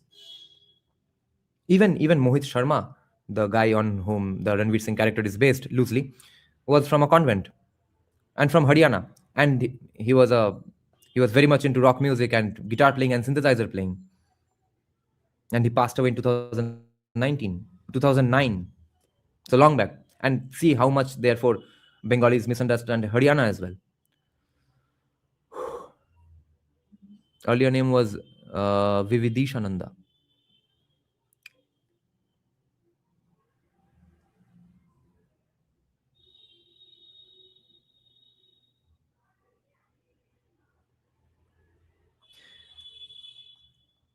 Swami Vivekananda is near universally revered throughout India, not only for his wisdom, his teaching, and his service, but also for his patriotism. The role played by Swami Vivekananda in the formation of India's national consciousness cannot be overstated. The French author Roland wrote that the Indian nationalist movement smoldered for a long time until Vivekananda's breath blew the ashes into flame. The Indian political scientist Rajshri Datta notes that the makers of the constitution were deeply influenced by the socio-political thoughts of Vivekananda, and that even today constitutional developments are widely based on his ideas. Though Vivekananda studiously eschewed party politics, both the INC and the BJP compete to claim the mantle of his legacy. The prominent INC intellectual Shashi Tharoor describes himself as a passionate follower of the Swami and Vivekananda's namesake Narendra Modi believes that the RSS was founded to fulfill the Swami's vision of a revitalized Mother India. Legend has it that Rabindranath Tagore advised that if you want to know India, study Vivekananda. In him, there is everything positive and nothing negative. Well, Narendra Modi, interestingly, is the namesake of all the three things we need as Indians: Narendra, Damodar, which was also the middle name for Savarkar, and Modi, business.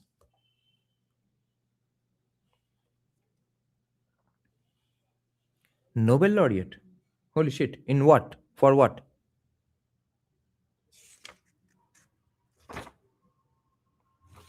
So, literature, I guess. Whether or not the Tagore quote is genuine, the the important thing is that no one seems to question it. Modern India has produced no more inspiring spiritual teacher than Swami Vivekananda. Despite his relative youth and early death, Vivekananda was extraordinarily successful in translating the highly refined arguments of Hindu theologians into workday lessons that ordinary people could understand.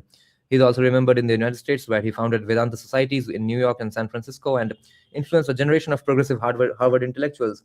In fact, the first major milestone of his public life was a speech at the 1893 Chicago Parliament of the World's Religions, which became the first entry in his collected works. In Chicago, Vivekananda introduced the American public to a religion which has taught the world both tolerance and universal acceptance, proclaiming that Hindus believe not only in universal toleration, but we accept all religions as true. Excuse me. This concept of the unity of all religion was indeed at the center of Vivekananda's ministry, both in India and in the West. He told the Chicago Parliament that the wonderful doctrine preached in the Bhagavad Gita was that whosoever comes to me through whatsoever form, I reach him. All men are struggling through paths which, in the end, lead to me. This is drawn from a verse in the Gita in which the god Krishna tells the warrior Arjuna that people follow my path in all places, assuring Arjuna that he appears whenever there is a decline in dharma.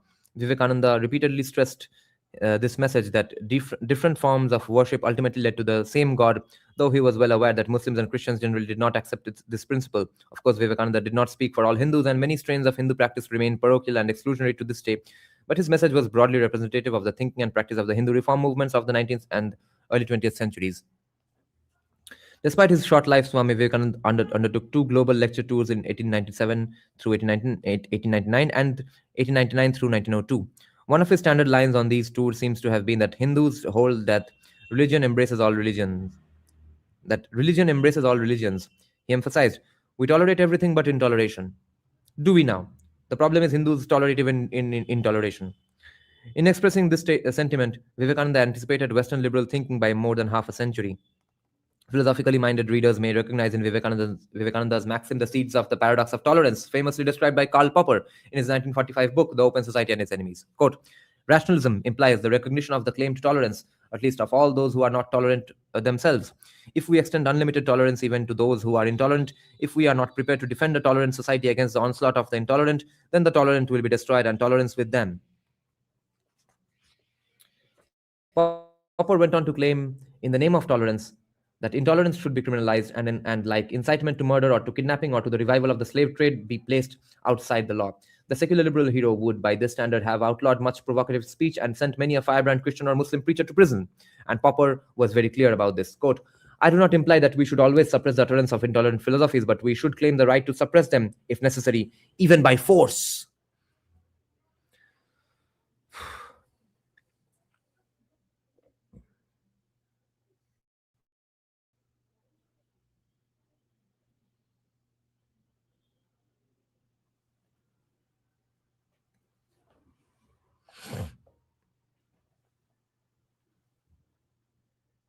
By comparison, Swami Vivekananda's tolerance was much more humane. He was aware that that is the problem. Because it was humane, therefore Hindus started tolerating intolerance.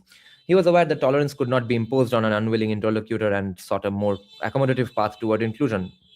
He understood that the word toleration has acquired an unpleasant association with the conceited man who looks down on his fellow creatures with pity and considered this a horrible state of mind, emphasizing the universality not only of religion but of the human experience uh, to court. He taught that, quote, we are all traveling the same way toward the same goal, but by different paths made by the necessities of the case to suit diverse minds. We must become many-sided. Indeed, we must become protean in character, so as not only to tolerate, but to do what is much more difficult, to sympathize, to enter into another's path and feel with him in his aspirations and seeking after God. That is to say, while, end quote, that is to say, while each pursuing our own dharma, we are all pursuing dharma. The implication that people should thus embrace the idea not only of toleration but of sympathy was a theme that Swami Vivekananda returned it to again and again in his sermons. It contrasts sharply with Popper's approach. Both Popper and Vivekananda believed that intolerance could not be tolerated, but while Popper would oppose it with the force of state institutions if necessary, Vivekananda would oppose it with acceptance and not exclusion. What? Oh. That may be easier said than done, but the difference in attitude between Popper and Vivekananda is emblematic of the difference between Western and Indian responses to the challenge of peaceful coexistence in a pluralistic society. Thank you, no thank you. I will prefer Popper over Swami Vivekananda on this. Hindu and Muslim ideals of reform. Swami Vivekananda was famous for promoting the idea not only of toleration but of sympathy, but he was hardly the first Indian to do so. In India, maybe that is why Veer Savarkar repeatedly acknowledges and appreciates every Hindu Sangatanist movement, from Arya Samaj to Brahma Samaj. He was a big fan of the Brahmo Samaj as well, Raja Ramonra as well, but he never mentions, and I'm specifically mentioning Arya Samaj and Brahmo Samaj because these days a lot of right wingers hate Arya Samaj and Brahmo Samaj, but Savarkar liked them, but he never once mentions Ramakrishna Mission in this discourse.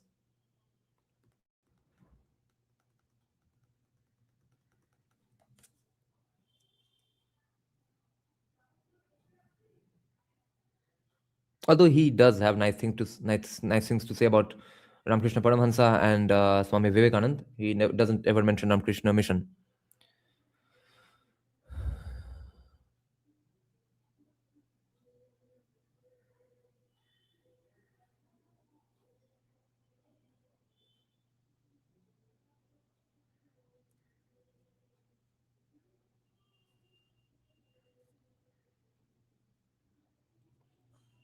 In India, the rhetoric of religious tolerance is as old as the stones themselves. In the 3rd century BC, the Emperor Ashoka the Great ruled over most of what would later become modern India. He reigned nearly a millennium before the birth of Islam, but already India was riven by religious strife. In his day, this involved multiple Hindu, Buddhist, and Jain sects in continual competition for scholarly prestige and imperial favor.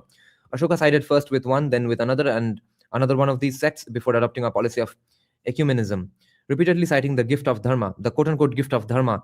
Ashoka, Dhamma, I guess, had carved into the living stones of his kingdom a set of edicts proclaiming the idea not only of toleration but of sympathy, which he never showed, I think.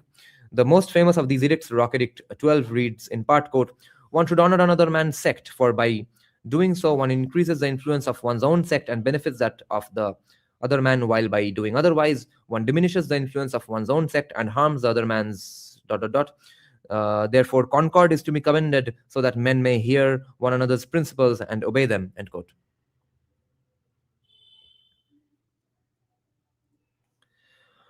Ashoka's edicts are amenable to multiple translations, and not all translations of Rock Edict 12 represent its message in such clearly religious terms. Even accepting that Ashoka sought to promote quote unquote concord among sects or religions, the edict admits of a reading in which an exasperated king simply commands his subjects to stop bickering and keep the peace.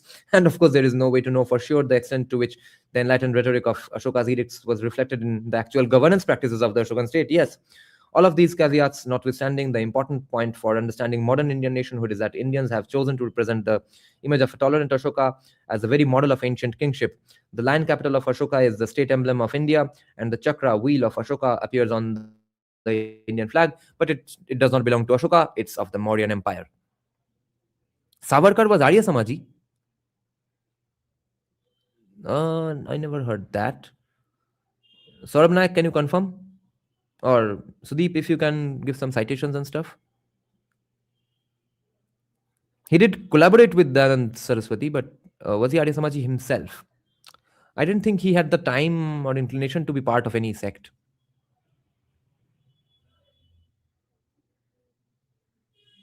Other narratives for the foundation of a new nation were available, even from the edicts of Ashoka. In Rock Edict 13, Ashoka noted that after he conquered the neighboring Kalinga kingdom, people deported from there outnumbered 150,000. Those killed there totaled 100,000, and almost that many died of other causes. Thereafter, now that the Kalingas have been secured, the intense study of dharma, love of dharma, and instruction in dharma occupy the beloved gods, i.e. Ashoka himself. Lol. 1.5 lakh लोगों को मार दिया, उसके बाद बोला थोड़ा बवाल करना बंद करो, अब थोड़ा धर्मा वर्मा प्रैक्टिस करो. Oh, so you are saying he was Arya Samaji in spirit. So his thoughts are the same as Arya Samaj. He was influenced without being a formal member. All these idiots who call RRM crypto convert should know Savarkar was against idolatry too. No, Sudeep, they don't have a problem with that because they will say Savarkar was not Hindu enough or significant enough. Savarkar was too liberal for their tastes. Remember, I did a poll. I don't know if you were a subscriber back then. I did a poll about why aren't a lot of you all watching the Veer Savarkar movie? Was it that just because you don't have time, some emergency work has come up, or are you too broke right now? Or do you think Savarkar was too liberal?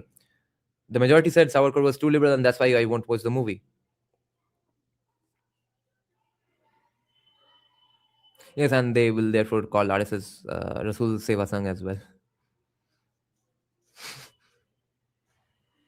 It probably gave little comfort to the Kalingas that their extermination afforded the beloved. Oh, exactly. Whatever I'm saying is being mentioned in the very next lines. Nice.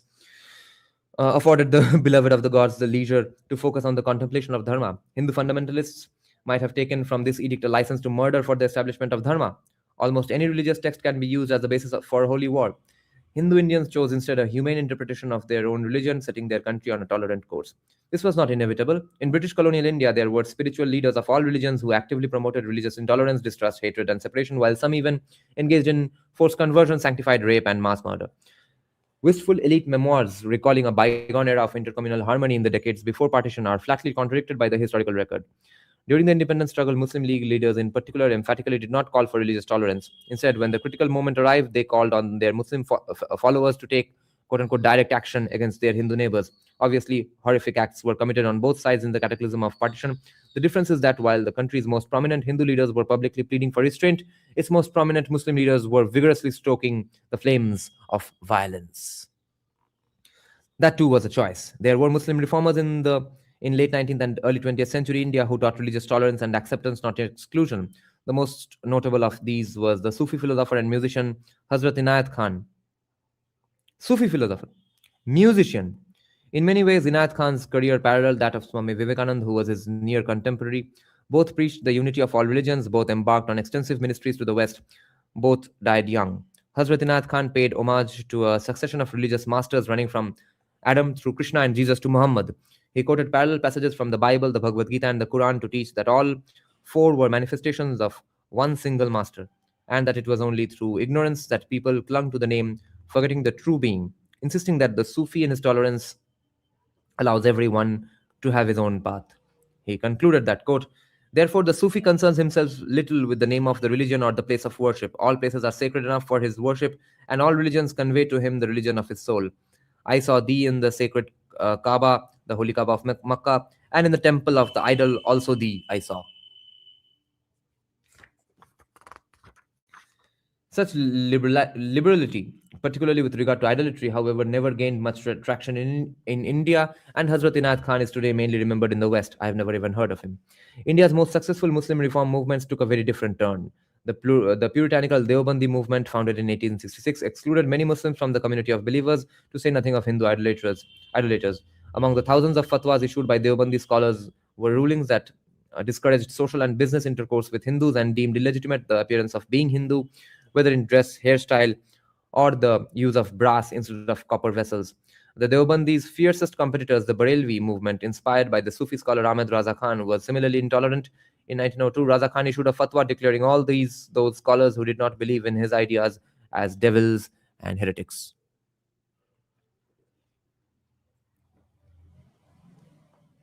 The most famous Muslim reformer in the history of British India, Sir Syed Ahmed Khan, founded the Aligarh movement to promote modern scientific education.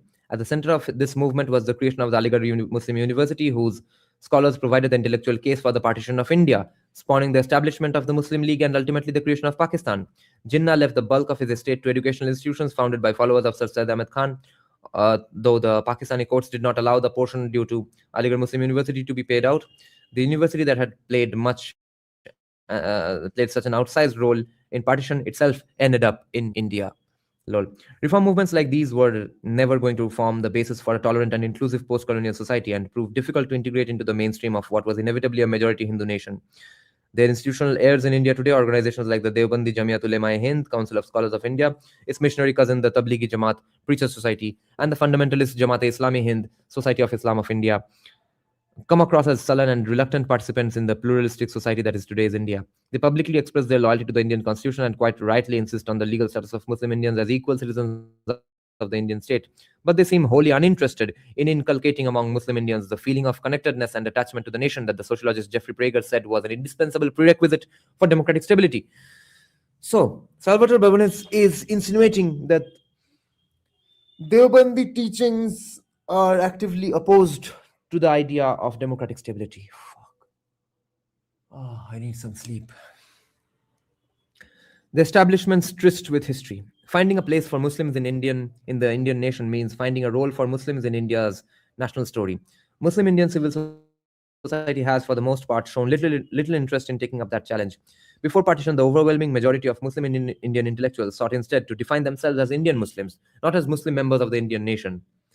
Indians who just happen to be Muslims, but as Indian members of the Muslim nation. Oh, that's exactly what I said. Note the specific juxtaposition of adjective and noun. Over the last 100 years, the use of Indian Muslims has consistently predominated over that of Muslim Indians in English language books by a ratio of approximately 25:1. The construction of quote-unquote Hindu Indians is almost more common than Indian Hindus, but by a ratio of only 2:1, even allowing the differences in meaning and context. It is clear that English language writers tend to treat Muslim Indians as Muslims first and foremost. Yet if both international commentators and Muslim Indians themselves agree that the primary identity of Muslim Indians is Muslim, can Hindu Indians be blamed for taking the bait? Of course, not all Indians have accepted this othering narrative. Ever since independence, the main responsibility for integrating Muslim Indians into the country's national story has been taken up by INC and Marxist intellectuals, most of them Hindus, and all of them educated in English.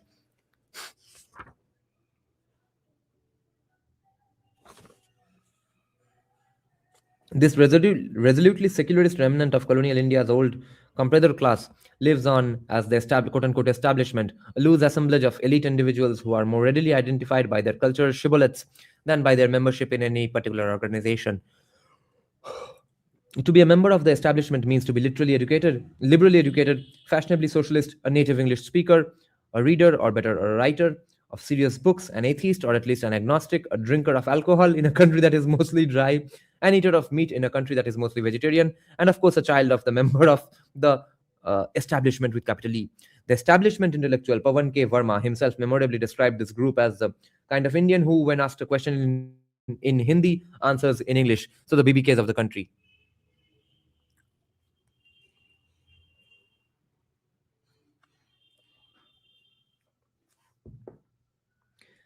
There is no real establishment in India, but it is a convenient cultural shorthand that everyone understands. A close synonym is Lutyens Delhi or the Lutyens elite, referring to the heavily policed government district laid out in the waning decades of the British Empire by the architect Edwin Lutyens. A more pejorative term made famous by Narendra Modi in a 2019 election interview is the Khan Market gang. The Khan Market is a sophisticated shopping area that lies roughly 1 mile south of the ceremonial center of New Delhi, sandwiched between the Delhi Golf Club and the lush Lodi Garden. It has the highest retail rents of any commercial district in India. It is said to have been named for the Muslim INC politician Dr. Abdul Jabbar Khan, one of the few prominent Muslim leaders who had opposed partition. Khan, whose wife was British, would later become a cabinet minister in Pakistan. Wow. Had he instead remained in India, his children would certainly have become members of the gang that bears his name. A London trained physician, Dr. Khan Sahib, as he was known, was a true comprador, acting initially as an intermediary between the British and the Pashtun tribes on the Afghan border, and later as an intermediary between the Pashtuns and the government of Pakistan. By all accounts, he was an honorable politician who promoted good relations among practitioners of all religions and harbored no ill will toward India. But the naming of a prominent Delhi landmark for a potential Muslim role model was no accident. It was part of a conscious effort by Nehru to construct a new national story for India in which Muslim Indians could participate as equal partners.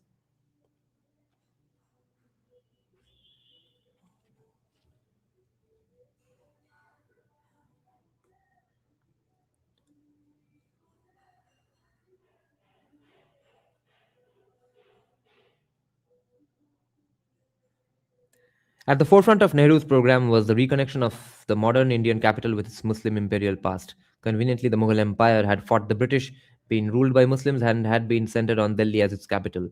It offered a glorious and highly visible antecedent polity to which the history of independent India could be traced. It was in this context that, in the words of art historian Shanti Kavuri Baur, the Mughal monuments were radically and singularly reframed as sites of national heritage. The clearest indication of Nehru's intention was his choice of Delhi's Red Fort for the symbolic first raising of independent India's new flag. Built during the reign of Shah Jahan, the Red Fort was the former seat of the Mughal emperors. Following Nehru's example, it has become a tradition for the Indian Prime Minister to address the nation from the ramparts of the Red Fort every year on the morning of 15th August. The choice of the Mughals as independent India's national antecedents was supported by establishment intellectuals and validated by establishment historians. Generations of academics, archaeologists, and aesthetes toward the party line, whether INC or Marxist, to construct a national story that linked modern New India with Mughal Old Delhi. And this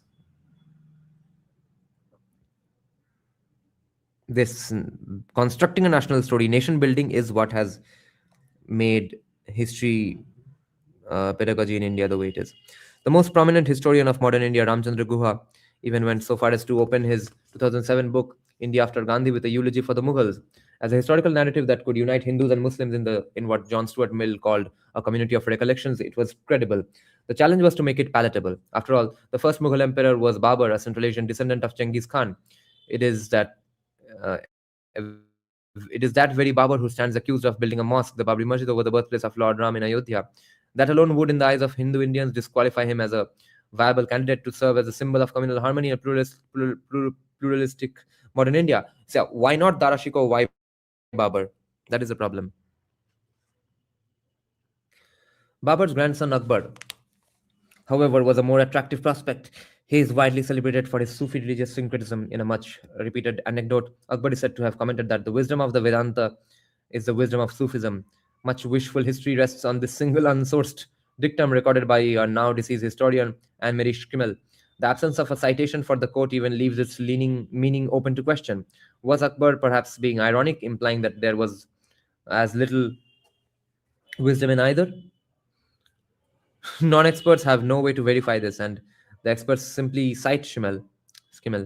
The religious historian Wendy Doniger, citing Schimmel, turns the quote into a proclamation, quote, universalizing the two great universalizing religions by equating them, which is to say, universalizing them. Yet it is thin evidence for her conclusion that Akbar the Tolerant was by far the most pluralist of the Mughal emperors, indeed of most rulers anywhere and any time in history.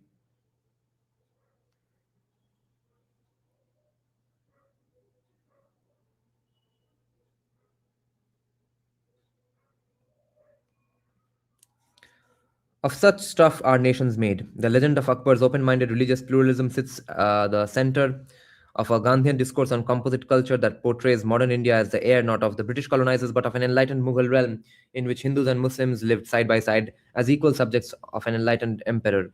Nehru argued in the discovery of India that Indian culture had always been composite in nature, even with reference to the distant past, and that even less in the present should it be described as distinctively Hindu. He wrote in this vein that Akbar was the great representative of the old Indian ideal of a synthesis of differing elements and their fusion into a common nationality. That may have been true seen from one point of view, but in the wake of partition, it required aggressive intellectual policing to prevent alternative points of view from emerging. From composite culture to Hindu civilization. The proposition that India possessed a composite culture that was equally Hindu and Muslim was a difficult sell even before partition. In the immediate aftermath of partition, with streams of Hindus and Sikh refugees fleeing persecution in Pakistan and independent India's remaining Muslim minority reduced to less than 10% of the total population, the writing of a new national story that celebrated 1,000 years of intercommunal harmony and cultural exchange took heroic effort, or a repressive program of historical falsification, exactly, depending on your point of view. Akbar offered a promising focal point, but even Akbar's supposed syncretism could only be pushed so far. For example, the colonial era historian Vincent Arthur Smith described Akbar's religious synthesis as a political sham religion that consisted essentially in the assertion of his personal supremacy over things spiritual as well as things temporal. Such views can readily be discredited as serving the political purposes of the British administration, but they are not so easily disproven or dismissed.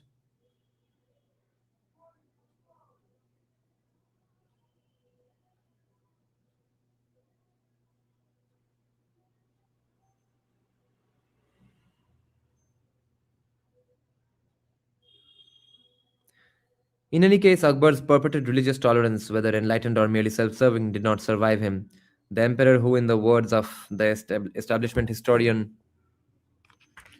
SAA Rizvi, quote, fully realized that the emperor could stand only on the basis of complete toleration, end quote, was followed by an unbroken succession of 16 Orthodox emperors who governed Delhi for another 252 years. The most notorious of these was Akbar's great grandson Aurangzeb. Rizvi lamented that in 1969, Aurang issued a general order to demolish temples and Hindu centers of learning, which Rizvi claimed made success impossible for him. Notwithstanding these missteps, over the next 3 decades, Aurangzeb was able to push the Mughal Empire to its greatest historical extent. At his death in 1707, it covered essentially all of South Asia except Sri Lanka and the southern tip of India. If independent India was to trace its history to the Mughals, Aurangzeb had to be rehabilitated. The problem was that the evidence of Aurangzeb's desecrations and demolitions of Hindu temples is extensive, well documented, and widely known. It is clearly visible to any casual visitor to Varanasi in Uttar Pradesh, where he built a mosque on the very foundations of one of the holiest temples in India, with, in the words of American historian Audrey Truschke, part of the ruined temple's wall incorporated into the building. But establishment historians persisted in propping up Aurangzeb, extolling his virtues and excusing his excesses. He used to sew hats and used to play the veena. A famous example occurred in 1986 when a group of establishment historians wrote to the Times of India to protest in its recent tendency to give a communal twist to coverage of dispute over a holy site in Mathura, Uttar Pradesh, where Aurangzeb had destroyed an important temple in 1670 and built a mosque on the site. The historians wrote that the temple was a mosque, popular and acquired considerable wealth. That's why Aurangzeb had this temple destroyed, took the wealth and booty and built an idgah, outdoor worship space on the site. His actions might have been politically motivated as well. It should be remembered that many Hindu temples were untouched during Aurangzeb's reign and even some new ones built. Acts of intolerance have undeniably been committed in India by followers of all religions, but they have to be understood in their context. It is a debasement of history to distort these events for present day communal propaganda. Such a tone deaf position was bound to prove untenable in the long run. As the newspaper editor and later BJP politician Arun Shori wryly observed in a 1998 book, ironically entitled Eminent Historians, the litmus test of whether you are committed to secular history writing is whether you are prepared to stand up for Aurangzeb. And see how much Salvatore Baban has read for researching this book.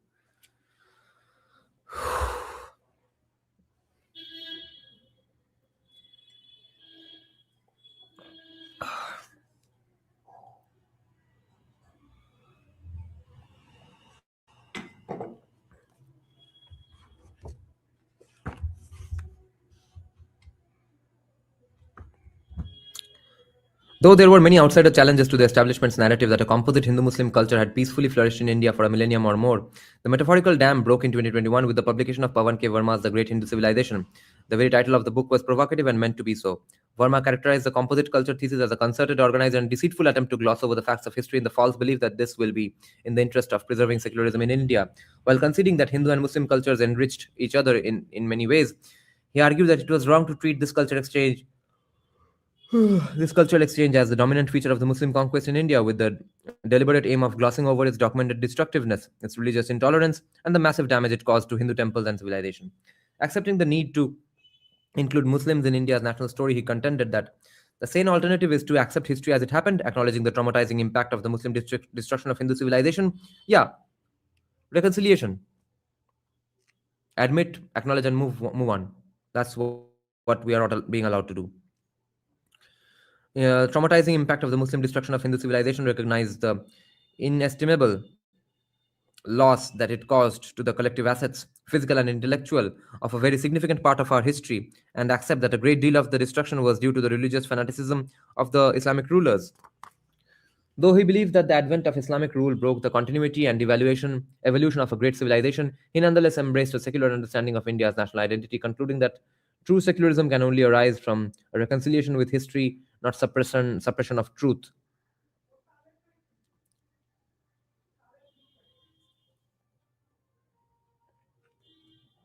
There had been many criticisms of establishment historiography before Verma's, but they had mostly been written by outsider intellectuals and published by fringe press, like Sitaram Goel, of course. Some of them, like the sensationalist 1990 expose Hindu temples, what happened to them. Oh, he's talking about Sitaram Goel. Holy shit. Exactly what I said. Oh.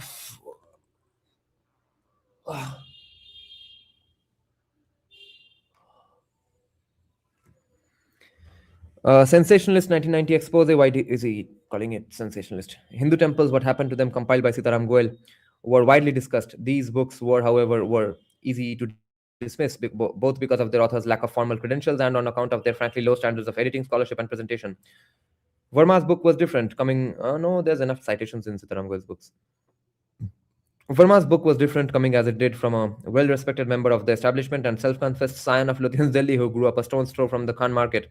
Moreover, Verma, a polished former diplomat, was an outspoken political opponent of Narendra Modi and the BJP. For him to attack the composite culture consensus of India's most reputable historians and worse, to approvingly cite and thereby legitimate the writings of many of their outsider critics, signaled a shift in the limits of acceptable elite discourse in India. It is, excuse me, it is perhaps no coincidence that Verma, long an introspective critic of the establishment's dominance of Indian cultural discourse, should have so decisively broken ranks at the beginning of the 2020s. Modi's direct assault on the legitimacy of the Khan Market gang had, after all, been the closing argument of his 2019 re-election campaign. The unexpected victory of the BJP with an enhanced parliamentary majority demonstrated that their success in 2014 had been no mere fluke, and suggested that the old establishment no longer wielded the cultural authority that it once had. In the new dispensation that was taking form, new arguments were needed to counter the growing influence of the Hindu-centric ideology of an emerging cadre of quote-unquote new India intellectuals. Although Verma's book was written to oppose the manipulation of history by the establishment, it also scathingly criticized the weaponization of history by the BJP and the RSS. The 2019 election rang the death knell on the Nehruvian concept of the Indian nation and the place of Muslims in it. Verma, citing Vivekananda, Ashoka, and the Hindu poet Tulsidas, wanted to replace it with a humane version of a capacious Hindu civilization founded on 3,000 years of tolerance and acceptance. Other less human authors had different ideas. New India's civilizational state. Now there will be a critique of this concept.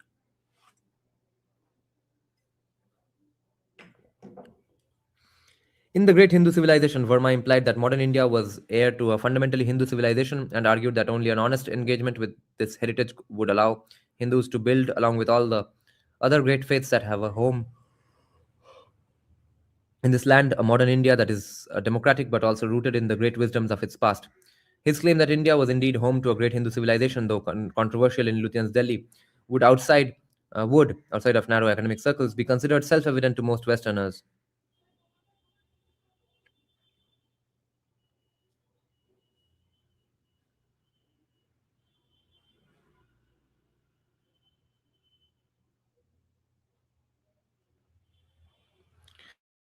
Establishment Indians and their Western supporters have, however, historically avoided such conclusions out of a fear that their work might be used to undermine the old Nehruvian consensus on Indian nationhood, because for them, worshipping Nehru was more important than the stability of the country.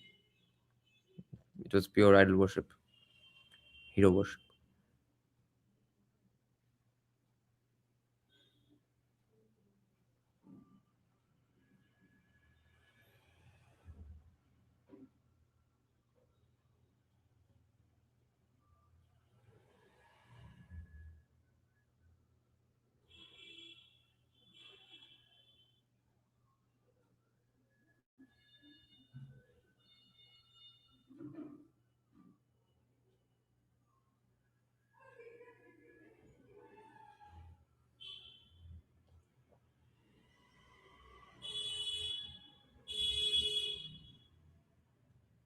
Establishment Indians and their Western supporters have, however, historically avoided such conclusions out of a fear, yeah, undermine the Nehruvian consensus. As a religious studies scholar, Diana Eck frankly admitted regarding her 2012 book, India Sacred Geography, quote, I was discouraged about the writing of it, fearing that somehow the image of a sacred geography enlivened by the presence of the gods and interlinked through the circulation of pilgrims would further feed the fervor of an exclusive new Hindu nationalism.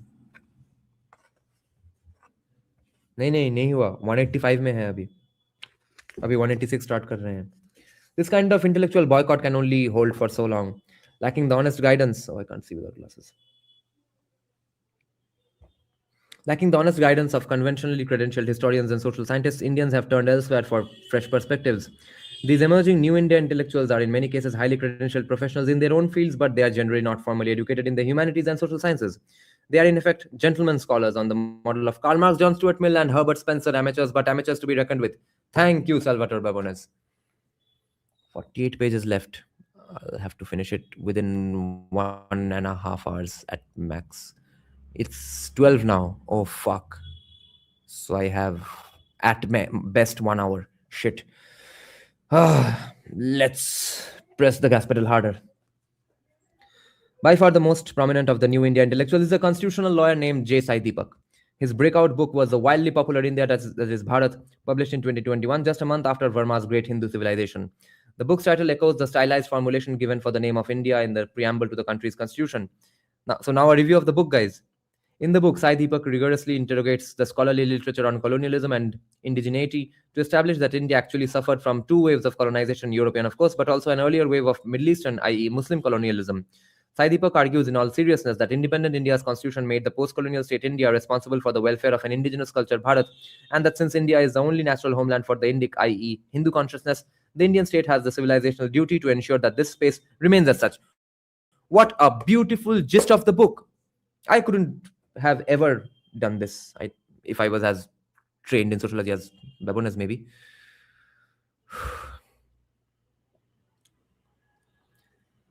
No, without looking at the live chat, I'll not be able to contemplate at all. This momentary break gives me a moment to absorb and swallow the arguments. Inside Deepak's reasoning, Hindus are the indigenous people of India, and the modern Indian state has a moral and legal responsibility to ensure their cultural survival. On this basis, Sai Deepak criticizes the Indian state for posing, quote, a serious and existential challenge to the long term survival of the Indic consciousness, since those worldviews, i.e., Muslim, which have historically displayed a marked inability to peacefully coexist with the Indic consciousness, have been afforded greater freedom to preserve their societal groupings and institutions with almost no interference by the Indian state, ostensibly in the name of advancement of the rights of quote unquote minorities, end quote. This is radical left wing social science taken to its logical right wing conclusion. Moreover, just as in the United States, each Native American tribe maintains a distinctive corporate identity vis a vis the American state, so too should each distinct Hindu or Sikh or Jain group in India have corporate rights vis a vis the Indian state. This characterization of the Indian state as a post colonial imposition on the indigenous peoples of India leads Sai Deepak to his coup de main. Having established that the Indian state presides over a federal civilization with multiple sub entities that are free to retain their identities but have remained culturally and politically bound for millennia, Sai Deepak argues that India is not a Hobbesian nation state uniting a collection of individual citizens under a common government, but an Indic civilization, say, Indic quote unquote civilization state bound together by the quote unquote glue of the quote unquote Hindu religion and bearing a responsibility to ensure the continued flourishing of that religion.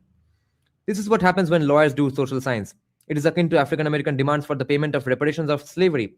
It is tantamount to arguing that Hindu groups too should be entitled to open Indian casinos. There is nothing wrong with Sai Deepak's logic. The problem is with the social science on which it is based. Western societies accommodate radical theories like these only because their academic advocates are in no position to carry them out. Those same academics, faced with an intellectually naive but piercingly intelligent acolyte like Sai Deepak, are hoist by their own petards. All they can do is cry majoritarianism and hope he goes away. Fuck, what a great observation. He's saying Western academics are happy to accommodate these arguments, but only because they tolerate them, because they are, after all, the cute kids who can't really do any harm. But the moment they actually are applied by a potent and competent person like Desai Deepak in a situation like India of 2020s, 2025, where he can actually be, and he might actually end up being effective, that's when they scream about majoritarianism. Brilliant observation by Babonis. The civilization state or civilizational state concept leveraged by Sai Deepak entered the popular consciousness in 2009 when the British journalist Martin Jacques applied it to China. In his best-selling book, When China Rules the World, Jacques captured the millennial zeitgeist with the argument that China would soon, as the title suggests, rule the world. In order to understand our new overlords, it was crucial, according to Jacques, to realize that China is not a conventional Western nation state. In a pivotal chapter, Jacques described China instead as a civilization state on the straightforward logic that China is not just a nation state, it is also a civilization. In his 2012 second edition, Jacques suggested that the only other serious candidate for civilizational status was India. But he judged that India did not quite qualify, since India, as we know it today, was a relatively recent creation of the British Raj, its previous history being far more diverse than China's. This was a red flag to the bull of Hindu nationalism. Indians responded with assertions of both the great antiquity and the fundamental unity of Hindu civilization in India. Even the mainstream academic and journalist M.S. Prabhakara, who passed away in 2022, took it for granted that, quote, from times immemorial, India has been a civilizational state, Bharat Mata mystically transcending the narrow legal definitions of European theorists of what continues the modern nation state, end quote. But Indian nationalists need not have been so concerned. A little bibliographic research would have revealed that the civilization state concept had actually been developed by an Indian and with reference to India. The thoroughly establishment historian Ravinder Kumar, who passed away in 2001, director of the Nehru Memorial Museum and Library in Delhi, whose research drew on liberal and Marxist traditions, coined the term in 1989, nor did Kumar's coinage go unnoticed. An American Indologist, Gerald James Larson, built extensively on Kumar's characterization of India as a civilization state in his 1995 book, India's Agony Over Religion. From there, the concept seems to have bubbled along in Indian and Russian civilizational studies, particularly in the work of Alexander Dugin, before resurfacing in Jacques' popular book. Kumar's vision of the Indian civilization state was, however, rather different from Sai Deepak's, believing that the civilization state concept holds out a prospect of tolerance and cohesion to the diverse cultural, linguistic, and religious communities of modern India. Kumar very much saw India's Islamic civilizational currents as flowing into the mainstream of its civilization. Kumar worried that pushing Indians to conform to a single national identity would send tremors of alarm through wide swaths of the people who took to their location in regional or local communities as the primary basis of their identity formation. He thus preferred the idea of promoting a civilizational state resting upon a multiplicity of religious visions and drawing into its matrix the richness of the regional constituents of Indian society. Fair enough. That is surely a beautiful message, but it reflects a complete lack of understanding of what a state actually is. Fair enough as well. Temples and mosques. The word state has many meanings. The state is defined by the Oxford English Dictionary as the body politic as organized for supreme civil rule and government. In the civilizational state debate, it is Sai Deepak who actually has the correct understanding of the nature of the state as a system of administrative machinery wielded by a country's political leadership. What Kumar described was actually not so much a civilization state as a civilizational nation. Exactly. Quote, diverse cultural, linguistic, uh, and religious communities, end quote, coming together to form a plural but nonetheless unified national identity. Given the numerical dominance of Hindus of various kinds in India's population, a pluralistic Indian nation would necessarily have a Hindu center of gravity, but it need not be exclusively Hindu. A truly civilizational nationhood in India would incorporate multiple strands of Hindu identity, but also absorb and ultimately assimilate Muslim and other minority identities. The reconciliation with history called for by Verma is a necessary first step towards such a unified nationhood, but it would have to be followed by genuine acceptance and meaningful interfaith compromise.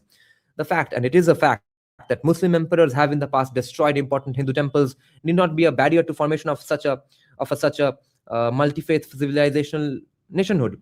Consider the historical experience of the United States, where the majority European origin population fought a series of savage frontier wars with Native American tribes throughout the 19th century, wars that were replete with brutal massacres on both sides. Nonetheless, even though Native Americans suffered egregious discrimination and dispossession, their martial valor was honored and celebrated.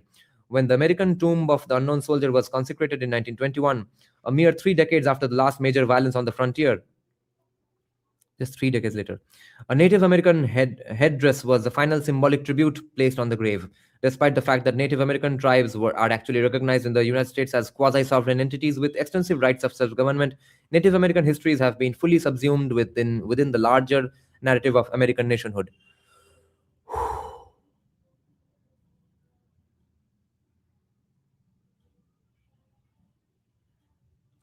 No. He's not unbiased. He is a self-declared Durkheimian. So if you say that you have an ism behind you, or at least a particular um, framework that you follow in observing things, it means you are biased by definition, implicitly.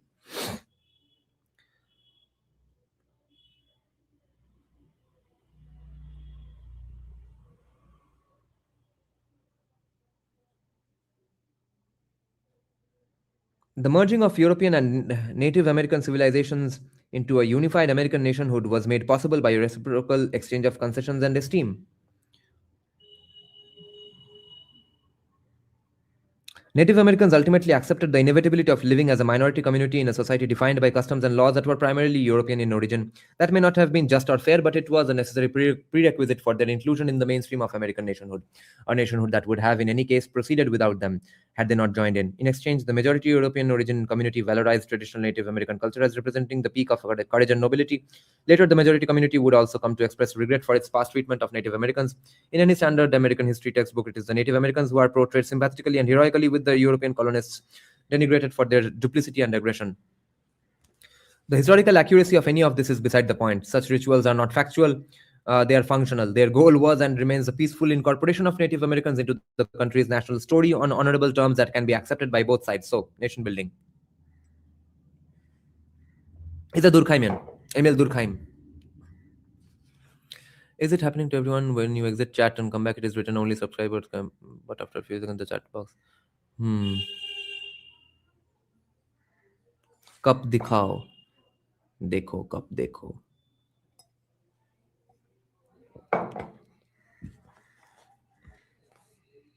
Similar exchanges have more recently marked the incorporation of African Americans into the national mainstream, and still other minority groups await their turns. In the Indian context, a similar exchange between minority and majority might include concessions by Muslims on the highly sensitive issue of temple restitution to be reciprocated by genuine Hindu participation in the valorization of India's Muslim heritage. It will be as difficult for Hindu Indians to admire Babur's martial genius as it was for Muslim Indians to endure the destruction of Babur's mosque in Ayodhya. But such communal sacrifices are necessary if India is ever to build an inclusive national identity. The only alternative is a reluctant and irritable tolerance that occasionally breaks out into confrontation and intercommunal violence. Yeah, so a safety valve.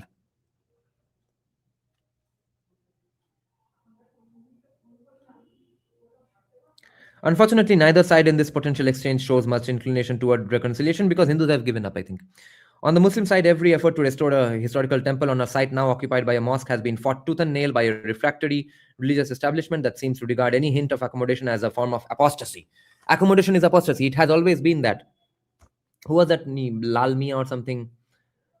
He even said that दे दो राम मंदिर क्या है एक ही तो मंदिर है हम वैसे भी तो इबादत नहीं करते हैं बाबरी मस्जिद में क्या है everyone said no no no no हम नहीं दे सकते. To be clear, Muslim Indians have every legal right to fight for the retention of their places of worship. That said, in India, there are multiple instances, most famously at Ayodhya, but also in Varanasi and Mathura, all in Uttar Pradesh, where relatively nondescript local mosques sit on the ruined foundations of some of the holiest shrines in the Hindu faith. These sites are not trapped in fundamentally irreconcilable disputes over religious belief like the Temple Mount in Jerusalem. With goodwill, they could be solved through civil agreements to relocate the mosques with compensation in the form of both money and gratitude. But many Muslim civil society organizations maintain that mosques, quote unquote, cannot be gifted, sold, or shifted. Such intransigence is perhaps understandable in light of the inflated claims of restitution put forward by some New India ideologues. Yes? अब क्या करें? For example, the media-savvy molecular biologist turned political commentator Anand Ranganathan believes that, quote, reclaiming demolished, destroyed places of worship, end quote, is, quote, not a Hindu issue or a religious issue, it is a civilizational issue, end quote. Citing numbers as high as 40,000, he demands that Hindu temples be resurrected on all of them. Obviously, such views offer little space for a pathway to reconciliation. Yes, pressure ke bina pathway to reconciliation nahi ho raha hai, nahi hota hai, to yahi karna hai. Equally obviously, they are based on a historical delusion. Consider Indonesia, where an effort has been underway since 2013 to reconstruct a digital database catalog of all the country's mosques. As of early 2021, more than 250,000 had been identified. Before the arrival of Islam in Indonesia in the Middle Ages, many of these would have been the sites of Hindu temples. Yes, Rohandante, this will be my first merchandise after elections if the results are favorable, and then some t-shirts as well. Would have been the sites of Hindu temples. I designed this myself on Canva and sent it to a website, customized mugs and stuff. In the sites of Hindu temples. In a country where the Muslim population today rivals that of Indonesia, there are no doubt tens of thousands of local temples that at some point in history were converted into mosques when their patrons converted to Islam. The suggestion that they should all be turned back into temples, even in neighborhoods and villages where there are no Hindus left to worship at them, is patently absurd. A more reasonable demand is that a small number of highly symbolic temple sites be restored. The three most often mentioned are Ayodhya, Varanasi, and Mathura. This is a widely held view and one that was in fact endorsed by the RSS in 2003 when the organization resolved to, quote, call upon the Muslim leadership to seize the historic opportunity and give up their claim over the sites at Ayodhya, Mathura, and Kashi, Varanasi, so as to pave way for creation of mutual goodwill and respect between Hindus and Muslims forever, end quote. And they didn't agree to it, so we will ask for 40,000 and again, and if possible, get at least 1,500, 1,800 of them. Of course, Muslim Indians are under no injunction to make an offer of their consecrated sites, and Hindu Indians would be under no obligation to accept one. Exactly. For now, temple disputes are being adjudicated in the courts. Yeah, that's the best case scenario. That is to say, by the state. Promisingly, some New India intellectuals have shown the maturity to understand that this is not the best way forward. The magazine editor Raghavan Jagannathan implies, but does not outright state in his 2023 book Dharmic Nation, that the Hindu community should settle for the reclamation of Ayodhya, Varanasi, and Mathura. No, fuck that. The television journalists Rahul Shivshankar and Siddharth Talia argue in their 2023 Modi and India book, a book called Modi and India, that while the state must certainly do most of the heavy lifting of creating an enabling environment, the people themselves must also do their bit to negotiate a lasting peace. No, not by giving an inch first and foremost. You take an inch or you take a kilometer, then offer to give away inches. That's how negotiations are done. Everyone who is saying that no, settle for the three, do not have the remotest idea of how the fuck negotiations take place between two humans. Read Art of the Deal, for God's sake, by Donald Trump. They urge civil society groups to work together to quote unquote evolve a consensus on the ownership of places of worship.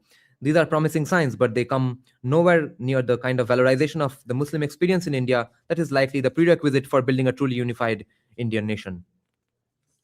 A Hindu reckoning with history. History is written by historians, and for the first 7 decades of the Indian Republic, that truism was just as true for India as it is for the rest of the world. The re-election of Narendra Modi in 2019 with an enhanced majority, however, broke open the establishment's monopoly on history. There had been many challenges to the conventional telling of Indian and, in particular, Hindu history by amateur historians before 2019.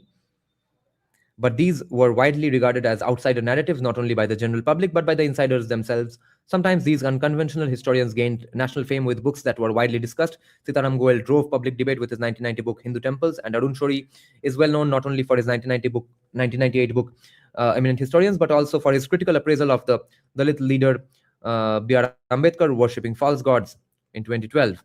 Another important intellectual who might nonetheless be characterized as an outsider historian was Trinidadian novelist V.S. Naipaul, whose Indian travelogues also served as popular revisionist histories. Authors linked to the RSS in particular have produced many volumes that are often of high historiographical caliber, although their findings are rarely referenced in mainstream histories. Many of their books focus on the RSS itself. For example, the technology consultant and RSS researcher Ratan Sharda has written several books on the history of the RSS, most importantly, the Sangh and Swaraj in 2021, an insightful history of the role played by the RSS in India's independence struggle. Another important RSS intellectual is Ram Madhav, whose 2021 book, The Hindutva Paradigm, is an indispensable guide to the thinking of Dindayal Upadhyaya, the RSS Pracharak, whose program of integral humanism, oh my god, is still the official philosophy of the BJP. Madhav is also the author of an important revisionist history of India's independence struggle called Partition Freedom in 2022. It is a sign of the growing influence of such authors that the INC parliamentarian and intellectual Shashi Tharoor devoted the bulk of his 2021 book, The Struggle for India's Soul, to refuting their ideas.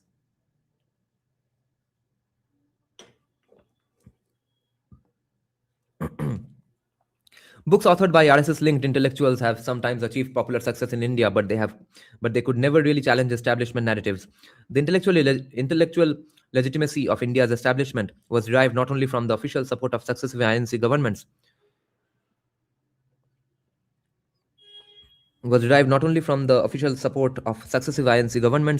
but also from international connections. International connections, yes, intellectual legitimacy. Until very recently, when Western academic associations, newspapers, or literary reviews looked for interpretations of India, they invariably turned to members of the establishment with a capital E, okay? No, I can't call myself an anti-Durkheimian because I have not read Durkheim properly. Someday we will. I have skimmed through his most legendary works. We will discuss them from our live streams as well, and then I'll decide.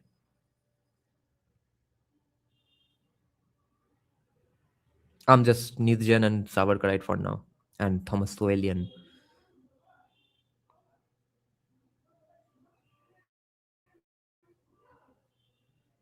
This has now begun to change. Diaspora intellectuals like the computer scientist Rajiv Malhotra have played key roles in delegitimizing the Indian establishment's authority over Western understandings of India. Malhotra's 2011 book Breaking India with Indian co-author Aravind Neelakandan showed how international donors were funding Islamist, Marxist, and Dravidian separatist intellectual movements inside India. His magisterial 2022 follow-up volume, Snakes in the Ganga Breaking India 2.0, co-authored by fellow diaspora engineer Vijay Vishwanathan, exhaustively documents how Indian money is laundered through American universities to legitimize establishment intellectual movements back in India. All of these ideological warriors are, however, of a different generation from the new India authors who are now actively seeking to rewrite their country's history to suit the ambitions of a 21st century emerging geopolitical superpower. If there is a ringleader of this new generation of Indian intellectuals, it is the popular historian Vikram Sampath. A serious historian of music with an Australian doctorate, Sampath became a nationally prominent intellectual with the 2019 publication of the first volume of his two-volume biography of V.D. Savarkar. The biography brought Savarkar back to the center of debates over India's identity as a Hindu nation. The publication of the second volume in 2022 cemented Savarkar's reputation as a major figure of India's independence struggle and Sampath's reputation as a major interpreter of India's Hindu nationhood. Sampath went on to publish a popular history of mostly Hindu Indian heroes in 2022 and an excoriating biography of Tipu Sultan, an 18th century Muslim king who fought the expanding East India Company in 2024. Sampath waded into India's temple controversies in 2024 with the publication of Waiting for Shiva, a kind of source book documenting Hindu claims that a Shiva temple lies under the Gyanvapi mosque in Varanasi. Before this book, Sampath seemed keen to maintain a reputation as a dispassionate historian, correcting the historical record without fear or favor. But Waiting for Shiva is clearly partisan, though not necessarily thereby incorrect. Entry in New India's culture wars. The journalist Abhijit Mojumdar approvingly writes of the young historian in his 2024 book India's New Right that Sampath is acutely targeted by the left cabal's criticism, and indeed Sampath has become a magnet for national and international intellectual opprobrium. In a sign that New India is now the dominant India, even the international criticism doesn't seem to have blunted Sampath's domestic reputation, nor do other New India icons like the novelist Amish Tripathi or the economist Sanjeev Sanyal, both the authors of popular history books, seem to have suffered from being labeled as apostles of India's new right.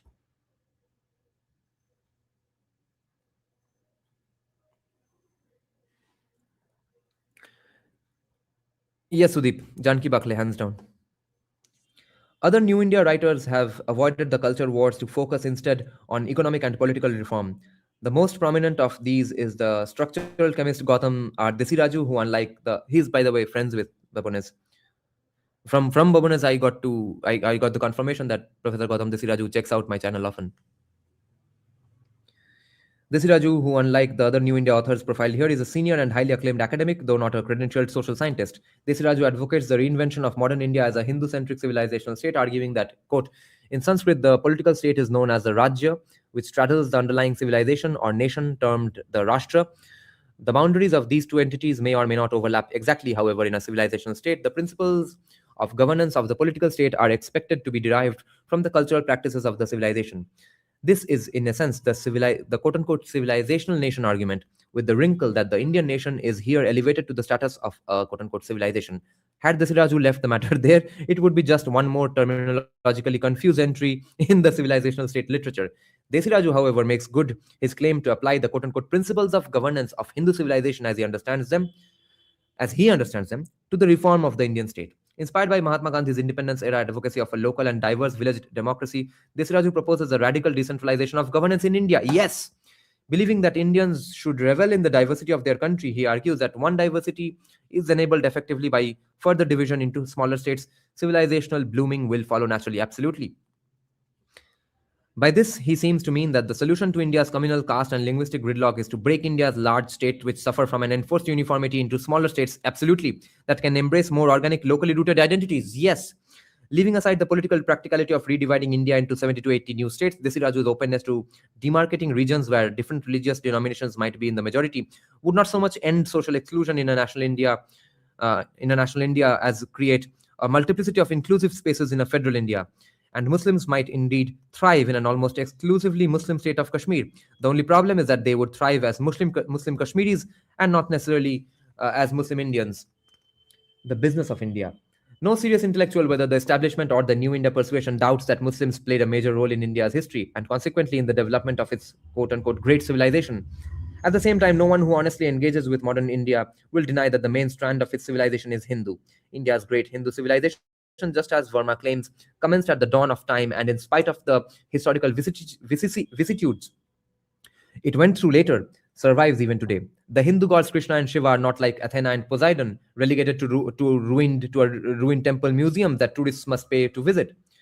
The Mahabharata and Ramayana are not like the Iliad and Odyssey, read as the ancient literature of a mostly forgotten culture.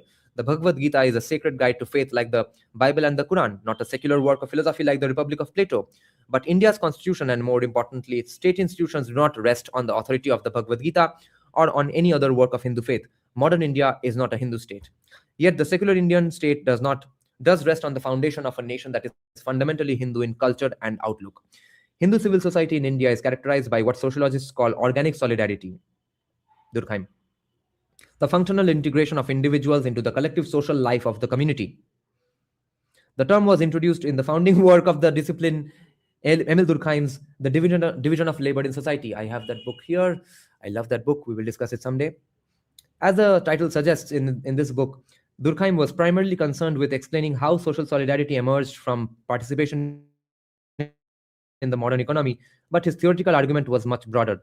For Durkheim, The increasing division of labor undermined the old mechanical solidarity of traditional societies, replacing it with an organic solidarity based on mutual interdependence. Yes, this was a bottom up process. It could not, he argued, be imposed from above. Amen.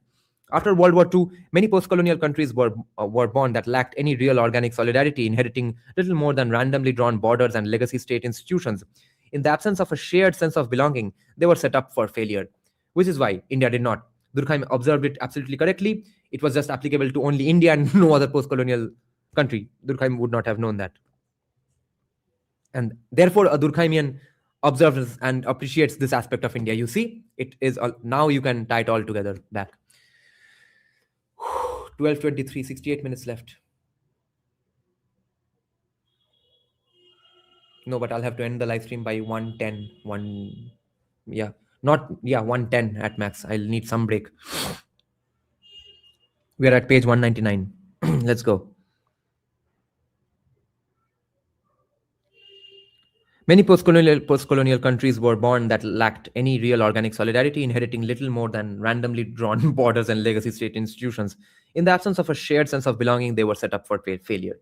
In those countries where the state assumed complete control of the economy, societies remained stunted with dire consequences when those states failed. Durkheim had indeed called the idea that the state could unify society a veritable sociological monstrosity. If only P.C. Mohalanovich had read Emil Durkheim.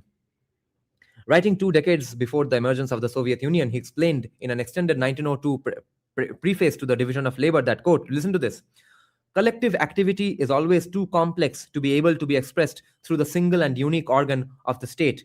Such a libertarian idea, guys. I did not know this about Durkheim. हमारे लौड़े के sociology classrooms में दुर्खाइम तो कुछ समझाया नहीं जाता था properly, सिर्फ मुखस्त करो. Moreover, the state is too remote from individuals. Exactly. I am so Durkheimian. Its relations with them too external and intermittent to penetrate deeply into individual conscience and socialize them within. Beautiful. Durkheim looked instead to the nation as a primary arena for the development of modern society, though he insisted that, quote, a nation can be maintained only if between the state and the individual there is intercalated a whole series of secondary groups near enough to the individuals to attract them strongly in their sphere of action and drag them in this way into the general torrent of social life. Yes.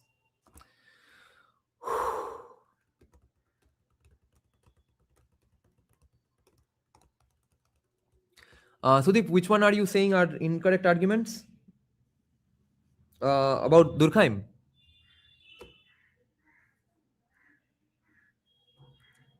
Occupations were among these secondary groups, but they were not the only such groups. In India, which even today is not such a thoroughly commercialized society as was 1890s France, the role of integrating society could not have been left to participation in business, professional associations, and trade unions. It was performed instead by Hindu civil society organizations. The fact that these organizations would construct a nation using broadly Hindu concepts, symbols, and songs was probably unavoidable. With the separation of the majority of colonial India's Muslim population into the independent state of Pakistan, it became inevitable. Gautam Desiraju has observed that the business of India is religion, and most of India's independence leaders were wise enough to realize that. Even Nehru, the hero of Indian secularism, wrote that without the foundation of dharma, there is no true happiness and society cannot hold together. But Muslim Indians are never going to be drawn into a rhetoric of national unity centered on the language of dharma, nor are Christian Indians or even many secular Hindus and Sikhs. Talk of a Hindu civilizational state replacing the modern secular state is even less likely to inspire a sense of inclusion. Only a more humane and capacious understanding of India's Hindu civilizational inheritance can move the country forward toward greater social solidarity in a truly inclusive democracy. This need not involve anything novel. Swami Vivekananda preached just such an understanding before India even achieved independence. In an 1897 lecture on the future of India, he observed that, quote, here have been the Aryan, the Dravidian, the Tatar, the Turk, the Mughal, the European, all the nations of the world, as it were, pouring their blood into this land of languages. The most wonderful conglomeration is here. Of manners and customs, there is more difference between two Indian races than between the European and the Eastern races. The one common ground that we have is our sacred tradition, our religion. That is the only common ground, and upon that we shall have to build. End quote. Oh, Desiraju. Yeah, but I like his argument of 75 states for many other libertarian reasons. The religion he spoke of was the Hindu religion. He was not, as some would make out, a Unitarian. Like Hazrat Inayat Khan before him, Swami Vivekananda preached the universality of religious experience, not the equivalence of all religions. He was very conscious that he was neither a Muslim nor a Christian, but a Hindu, and he thought it crucially important for the future of India that Hindus of all stripes develop an awareness of themselves as practitioners of a single Hindu faith. This advocacy of Hindu unity was the easy part of his ministry. It was readily accepted and it contributed greatly to the formation of a unified Hindu nation in India.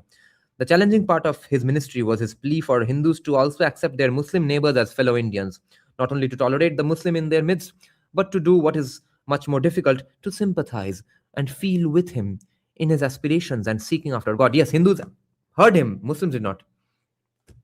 This is the dharma of inclusion that Hindu Indians must embrace if Muslim Indians are ever to be fully integrated into the Indian nation. The history of Islam in India must be accepted as part of Indian history and even of Hindu history. Interestingly, Hindu fundamentalist resentment of the 1,000 years of Muslim rule in India seems to be a relatively recent phenomenon. Works from the independence era frankly acknowledge the violence of the Muslim conquests, but do seem to exhibit the same kind of anger over them. Even the Hindutva ideologue V.D. Savarkar recognized the valor of Babur, Humayun, or Akbar in constructing. So did Sanjeev Sanyal of Tipu Sultan in Land of Seven Rivers, that he died a hero's death. In constructing his history of Indian opposition to British rule, it may be that the rise of new passions over historical wrongs is a natural reaction to 5 decades of historical repression. Alternatively, rising Islamophobia may simply be the result of divisive electoral strategies in a highly competitive democracy. Either way, Indian nationhood will remain incomplete until Hindu Indians can find an honorable place for their Muslim neighbors in their shared national story. End quote. Okay, I think this is the last chapter. Yeah, last chapter, guys. The new establishment. It's 12:30.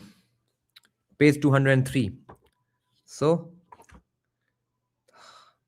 30 pages to go and 40 minutes to go. Yeah, I will take a cigarette break.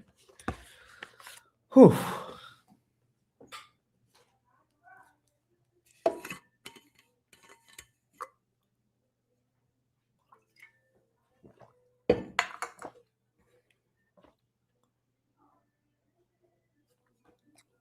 I want 75 states.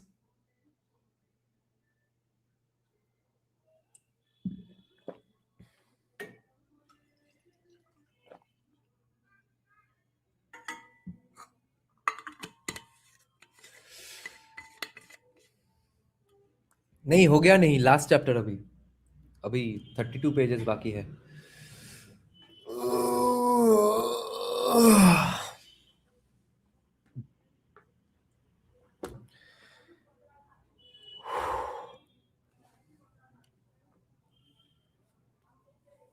No, it's good that I'm just not reading it randomly. I'm actually being able to internalize it, understand it, contemplate on it, ask questions about it.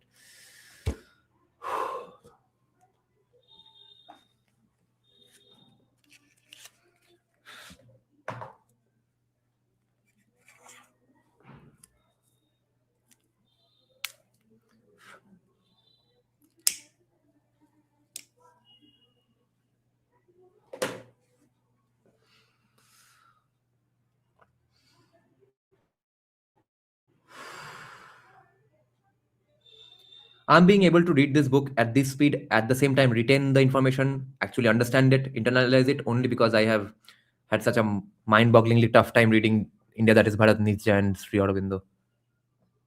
And I started with Sri Aurobindo, which is the most difficult of all.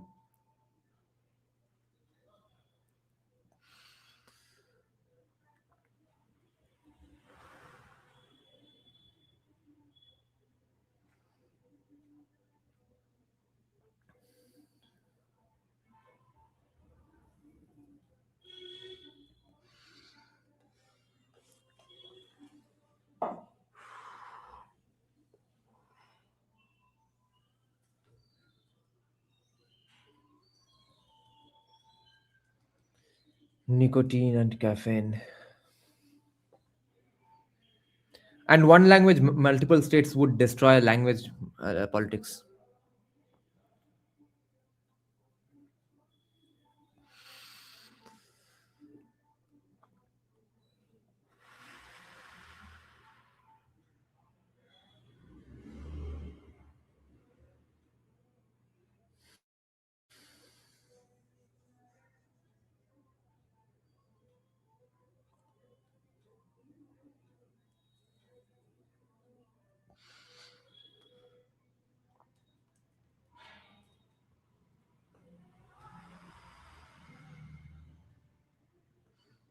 It will if it has different political dispensations. Imagine a Trinamool administered South Bengal,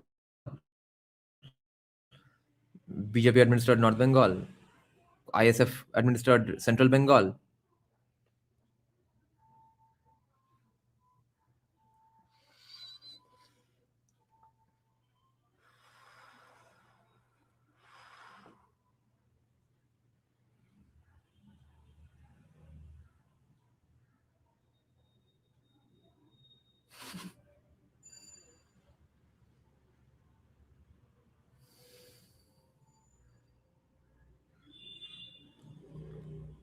I feel like I'm running a marathon at sprinting speed.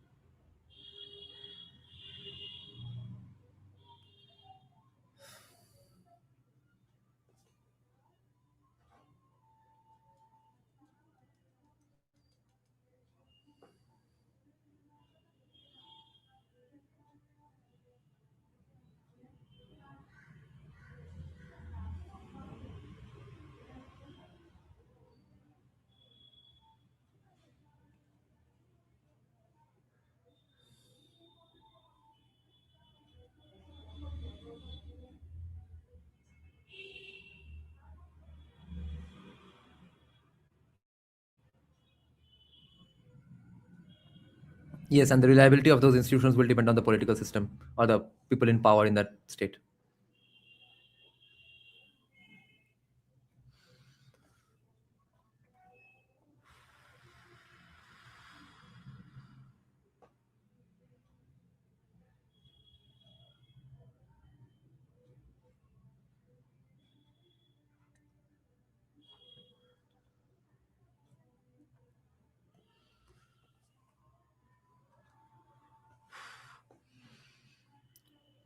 Wait, guys, I'll take a pee break as well.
Oh, there's Krishanu. You all know him from my songs. Krishanu just arrived because we're going to arrange a song after the Salvatore Babanas podcast is done.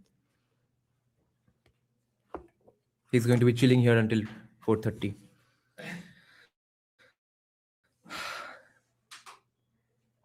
Okay, let's restart now. Finally, the last chapter, the new establishment. 32 pages to go. The pressing need for Hindu nationalism, Hindu-Muslim reconciliation is nowhere so self-evident as in Yogi Adityanath's home state of Uttar Pradesh. Roughly 20% of UP's population is Muslim. Its 40 million Muslims would make it the 10th largest Muslim country in the world. Uttar Pradesh has the largest Muslim population of any Indian state or union territory and is the fourth highest in the percent of its population that is Muslim. The world-famous Taj Mahal, the 1631 mausoleum built by the Mughal Emperor Shah Jahan to honor his wife Mumtaz Mahal, is in the western part of the state. Nearby is Fatehpur Sikri, Akbar's abandoned first capital, now a major heritage site. On the other side of the state is eastern UP. In eastern UP is the medieval city of Jaunpur, which was the capital city of the pre-Mughal Jaunpur Sultanate. It is an undiscovered potential tourist destination boasting a plethora of 15th century forts, mosques, and tombs, with the bonus of a massive 10-arch stone bridge built by the Mughal Emperor Akbar. With proper care and development, it could become an Indian Rialto. And in the middle of UP are the cities of Lucknow and Kanpur, its capital and largest city respectively. It was here that in 1857 Muslims and Hindus took a joint stand against the foreign rule of the British East India Company. Savarkar styled this conflict the Indian War of Independence of 1857 in his 1909 book on the event. 1909, what a year, huh? Sri Aurobindo's famous speech, Gandhi's most important book, Savarkar's this book. Published anonymously by, quote-unquote, an Indian nationalist, it was banned by the British as being seditious for describing events that had occurred half a century earlier. Savarkar, who would later came to be seen as a stridently anti-Muslim communalist, used the book to praise Hindu-Muslim unity in the fight against the British. He didn't like the idea of Muslims as rulers, but speaking through the imagined thoughts of a Hindu leader, he seasoned that since Hindu sovereignty had defeated the rulership of the Mohammedans and had come to its own all over India by the time of the rebellion, it had become acceptable for Hindus to cooperate with Muslims. Savarkar explained that, quote, it was no national shame to join hands with Mohammedans now, but it would on the contrary be an act of generosity. So now the original distinct between the Hindus and the Mohammedans was laid to eternal rest. Their present relation was one not of rulers and ruled, foreigner and native, but simply that of brothers, with the one difference between them of religion alone. For they were both children of the soil of Hindustan. Their names were different, but they were all children of the same mother. India, therefore, being the common mother of these two, they were brothers by blood, end quote. So keen was Savarkar to use the events of 1857 to promote the idea of Hindu-Muslim unity against the British that he even closed his book with a quotation that he attributed to the last of the Mughals, the poet-emperor Bahadur Shah Zafar. According to Savarkar, there is a tradition that the emperor gave up his throne with the couplet, quote, as long as there remains the least trace of love of faith in the hearts of our heroes, so long the sword of Hindustan shall be sharp, and one day shall flash even at the gates of London, end quote. If there was ever a place where India's Muslim heritage could be celebrated and popularized, it is Uttar Pradesh. Yet no one would accuse UP's Chief Minister Yogi Adityanath of valorizing Muslim history. He won't even take the easy win of the Taj Mahal. In a faux pas that made global news 3 months after becoming Chief Minister in 2017, he said that foreign dignitaries visiting the country used to be gifted replicas of the Taj Mahal and other minarets which did not reflect Indian culture, end quote. But now we're given copies of the Bhagavad Gita. In the international moral panic over the idea of a Hindu cleric leading a secular government, this soundbite was quickly clipped and widely recycled. As last as 2021, the New York Times was still reporting that Adityanath has, quote unquote, said it does not reflect Indian culture.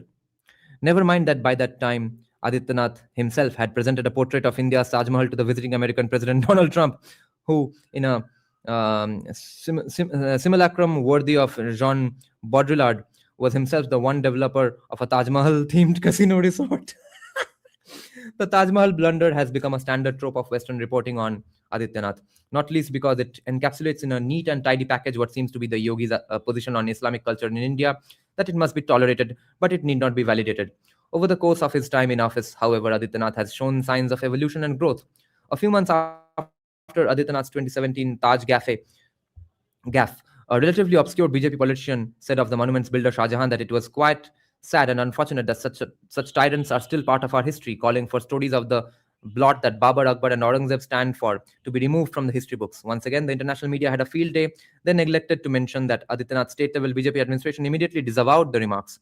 Adityanath himself offered the Weasley concession that the Taj was built from the blood and sweat of Indian laborers and that of the sons of Bharat Mata. That wasn't exactly an open-armed embrace of India's Mughal heritage, but it was something. Such incidents are the Indian equivalent of the outrageous remarks of a state legislator in the United States being represented in the international media as the official policy of one of the country's two major political parties. International newspapers don't do this for the United States in part because their readers are reasonably well versed in the basics of American politics. But it is likely that racism, or at least its close cousin neocolonialism, also plays a role.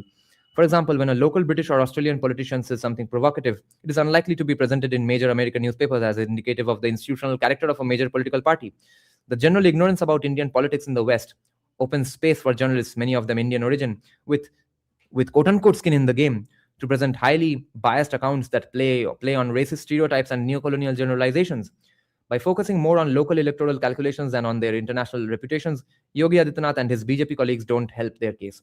That said, they might rightly respond that their duty is not to educate the international community about India's ground realities, but to serve the people of India who are actually on the ground. Whew.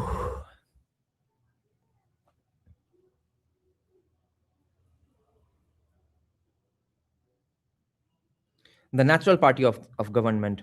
The organizational antecedent to today's BJP, the Jan Sangh, was founded in 1951 by the maverick politician Shyama Prasad Mukherjee to offer a well-organized opposition to the INC. It was in effect sponsored by the RSS, which provided the organizational manpower to staff it, but it was not as closely affiliated with the organization as the BJP would be after the refounding of the party in 1980.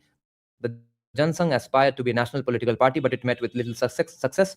In the 5 Lok Sabha parliamentary elections it contested, it never won more than 35 seats. With RSS support, it became the organizational core of the short-lived coalition that unseated Indira Gandhi in the 1977 elections, but politically it remained in the background.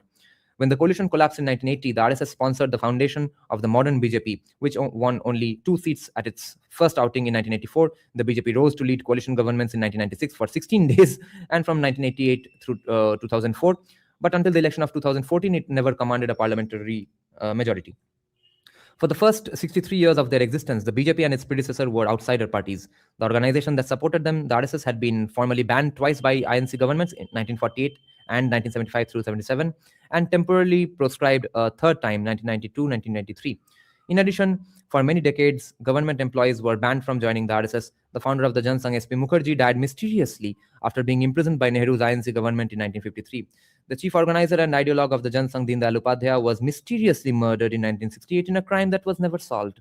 When the BJP won its first outright majority in 2014, influential opinion journals began associating the RSS with fascism, when the quote-unquote fascism. When the BJP unexpectedly won with an increased majority in 2019, the New York Times and Washington Post followed suit. The German Deutsche Welle went further, citing quote-unquote experts, actually 2 activist journalists, to claim that the RSS was a Hindu extremist group that glorifies Adolf Hitler. In light of such a history, it is certainly understandable that the RSS and the BJP would develop something of a persecution complex.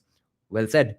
But the RSS and the BJP are no longer outsiders. Narendra Modi, the quote-unquote backward caste son of a railway station tea seller, is the Prime Minister of India. Moreover, in a country that is riven with caste distinctions, he enjoys a 70% approval rating. Contradicting international stereotypes about India, quote-unquote upper caste Hindus are considered his core supporters. The power elite vie for Modi's favor. Whether they realize it or not, the RSS, the BJP, and Narendra Modi have become India's new establishment. This is not a mantle they have willingly worn. There is much more electoral advantage and much greater rhetorical freedom to be had in remaining outsiders. The historical legend of being a beleaguered party, persecuted at every turn by an elite, disdainful English-speaking establishment makes for a much more attractive self-understanding than the present-day reality of being a rich, successful party supported by billionaires that is broadly accepted by the country's major media organizations. Well said. Thus, the RSS goes to great lengths to keep alive the memory of its historical persecution at the hands of the INC and the intellectual establishment, while the BJP refuses to acknowledge its status as the country's dominant political power, preferring instead to maintain the myth that the INC is the natural party of government in India. The RSS and the BJP doesn't want to destroy, or even worse, displace the establishment, because the myth of opposition to the establishment is at the core of their identity. What a great observation. Conveniently, the BJP seems to use its self-image as an outsider party to absolve itself of responsibility for ensuring the full integration of the Indian nation. In a prior generation, the composite culture thesis may have been a flawed effort at nation building, but it reflected the Nehruvian INC's understanding of itself as an establishment party bearing responsibility for ensuring a healthy future for the country it led. Clearly, the Nehruvian INC did not succeed in this task, and the post-Indira INC seems to have given up trying. The INC had half a century to forge a unified multi-faith nation in India, but although it took its responsibility seriously, it quite obviously failed to achieve its goals. A naive acceptance of the Nehru-Gandhi clan's rhetoric as representing reality is largely responsible for the widespread adulation of the INC among Western academics. But had the Nehruvian project actually succeeded, India not now be would not now be facing the problem of Muslim social exclusion that is so often pinned on the RSS and the BJP. So you see, he blames the Muslim exclusion on INC as well. Good.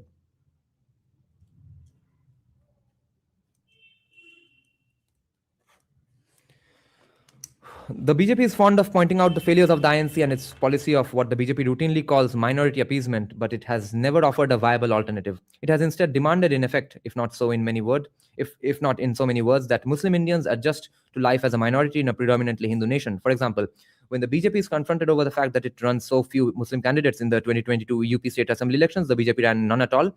The party's answer is that it selects candidates on the basis of winnability. Accepting at face value the BJP's perception of itself as a scrappy electoral underdog, its position is entirely rational. But in light of the reality that BJP is an electorally dominant party facing a fractured opposition, its reluctance to run Muslim candidates is short-sighted at best and exclusionary at worst. The point is not Muslim Indians need Muslim BJP candidates to vote for, or more likely not to vote for. The point is that the BJP should want to be perceived as a party that values Muslim Indians and will not tolerate intolerance within its own ranks.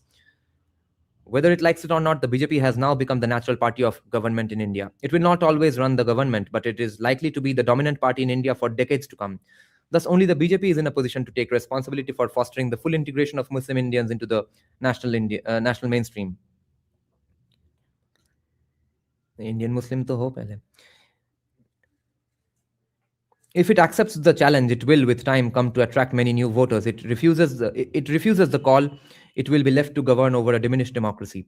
The BJP tends to perceive suggestions that it should work towards social inclusion as demands that it should pander to Muslims. And seen from that perspective, its refusal can be made out to be principled. A more productive approach might be to ask the BJP, would it rather portray itself as the party of Hindus or the party of Indians? The responsibility for inclusion. As Narendra Modi's popularity and prestige climbed toward its historical peak in 2023, he personally fronted efforts to attract Muslim voters and in particular Muslim women. Modi spoke repeatedly on issues like civil divorce and secure streets, asking Muslim women to support BJP candidates in state and national elections in order to ensure their rights and safety. He also hoped to exploit class differences within the Muslim community, with the BJP making a play for the votes of so-called Pasmanda or left-behind Muslims. Muslims who are generally of lower caste backgrounds and widely believed to be descended from Hindu converts to Islam instead of from Arab immigrants or Turkic invaders. In both cases, the reasoning may have been that although the BJP was generally viewed as an anti-Muslim party, the Prime Minister's personal popularity might be sufficient to convince some Muslims to support the party's candidates. These efforts focused on appealing to Muslims on the basis of gender and class, not on appealing to Muslims as Muslims. Underlying the BJP's worldview is a set of implicit understandings about the meaning of Indian nationhood that are centered on the Hindu religion. These understandings are rooted in pre-partition India and have been sculpted by decades spent in the political wilderness.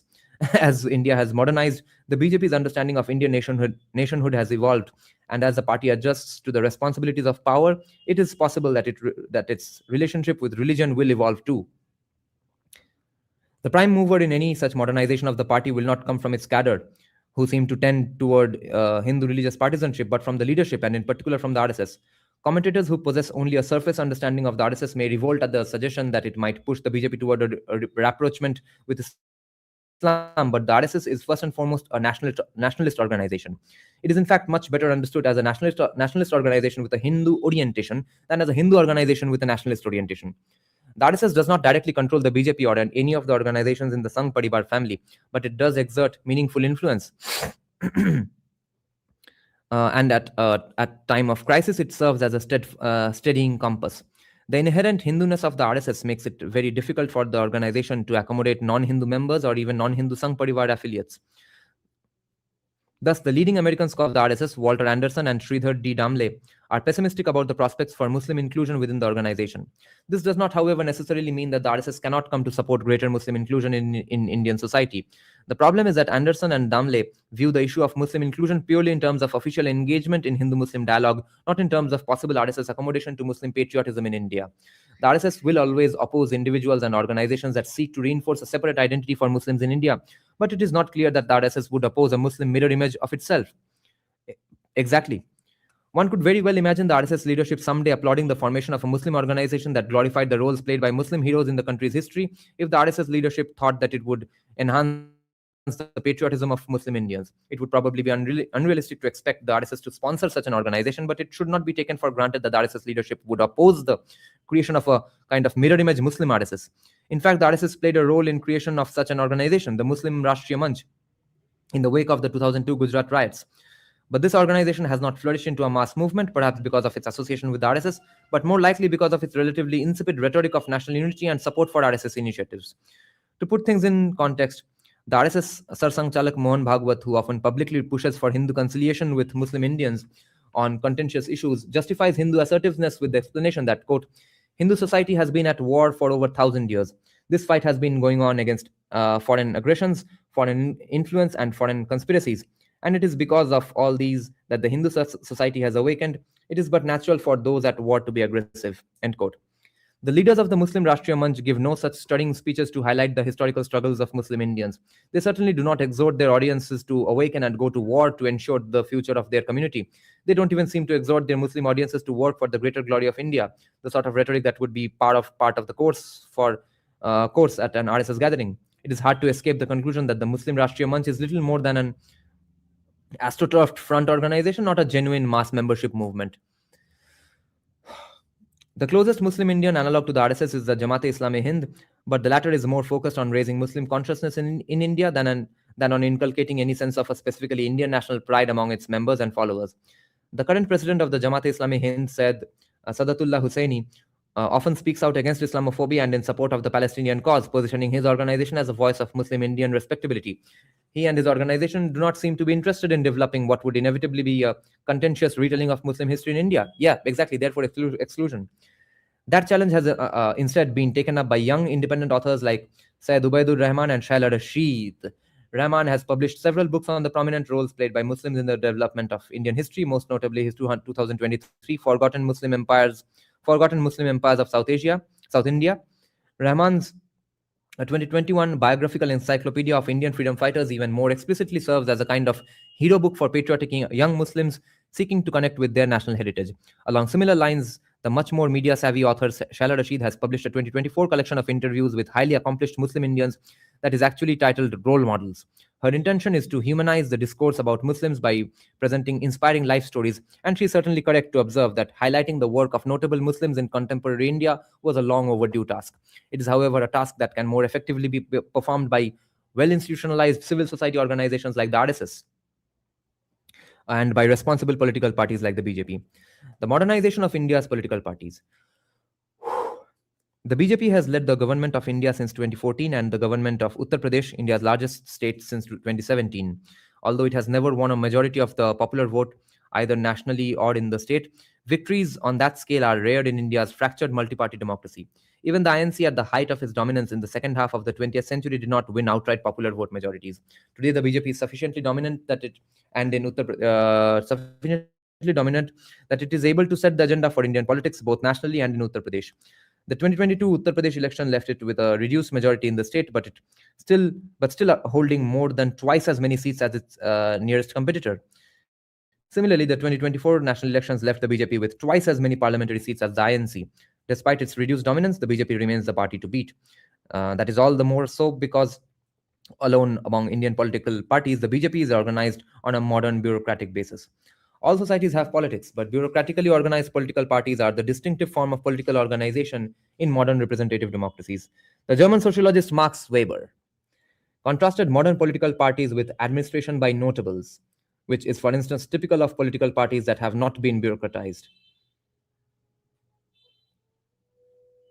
In the pre-modern world, politics were contested along religious, tribal, or most often dynastic lines, with feudal loyalties taking precedence over formal bureaucratic obligations. In the modern world, politics continue to be concerned with the pursuit of interests by groups and individuals, but interests oriented ideologically, not around personal loyalties. Weber's political sociology was never fully developed, but the nub of Weber's analysis that modern politics are conducted by bureaucratically organized political parties, not clientist organizations based on caste or family ties, forms the basic foundation of the field of political sociology. Translated to the Indian context, the Weberian approach implies that the many Indian political parties that are held together primarily by family, caste, or religious loyalties are, at a fundamental level, not truly modern. Exactly. This implication may be fiercely resisted by opponents of the BJP, but the description of modern is an analytical distinction, not a compliment. Nonetheless, Weberian theory does imply that parties that are characterized by pre modern forms of social organization are likely to fall by the wayside as India continues to modernize. For example, the BJP's chief opponent in Uttar Pradesh in 2024 was the Samajwadi Party, a caste-based party that also seeks to strategically represent Muslims who oppose the BJP. Such identitarian alliances may succeed for a time, but they are unlikely to flourish in an ever modernizing social environment.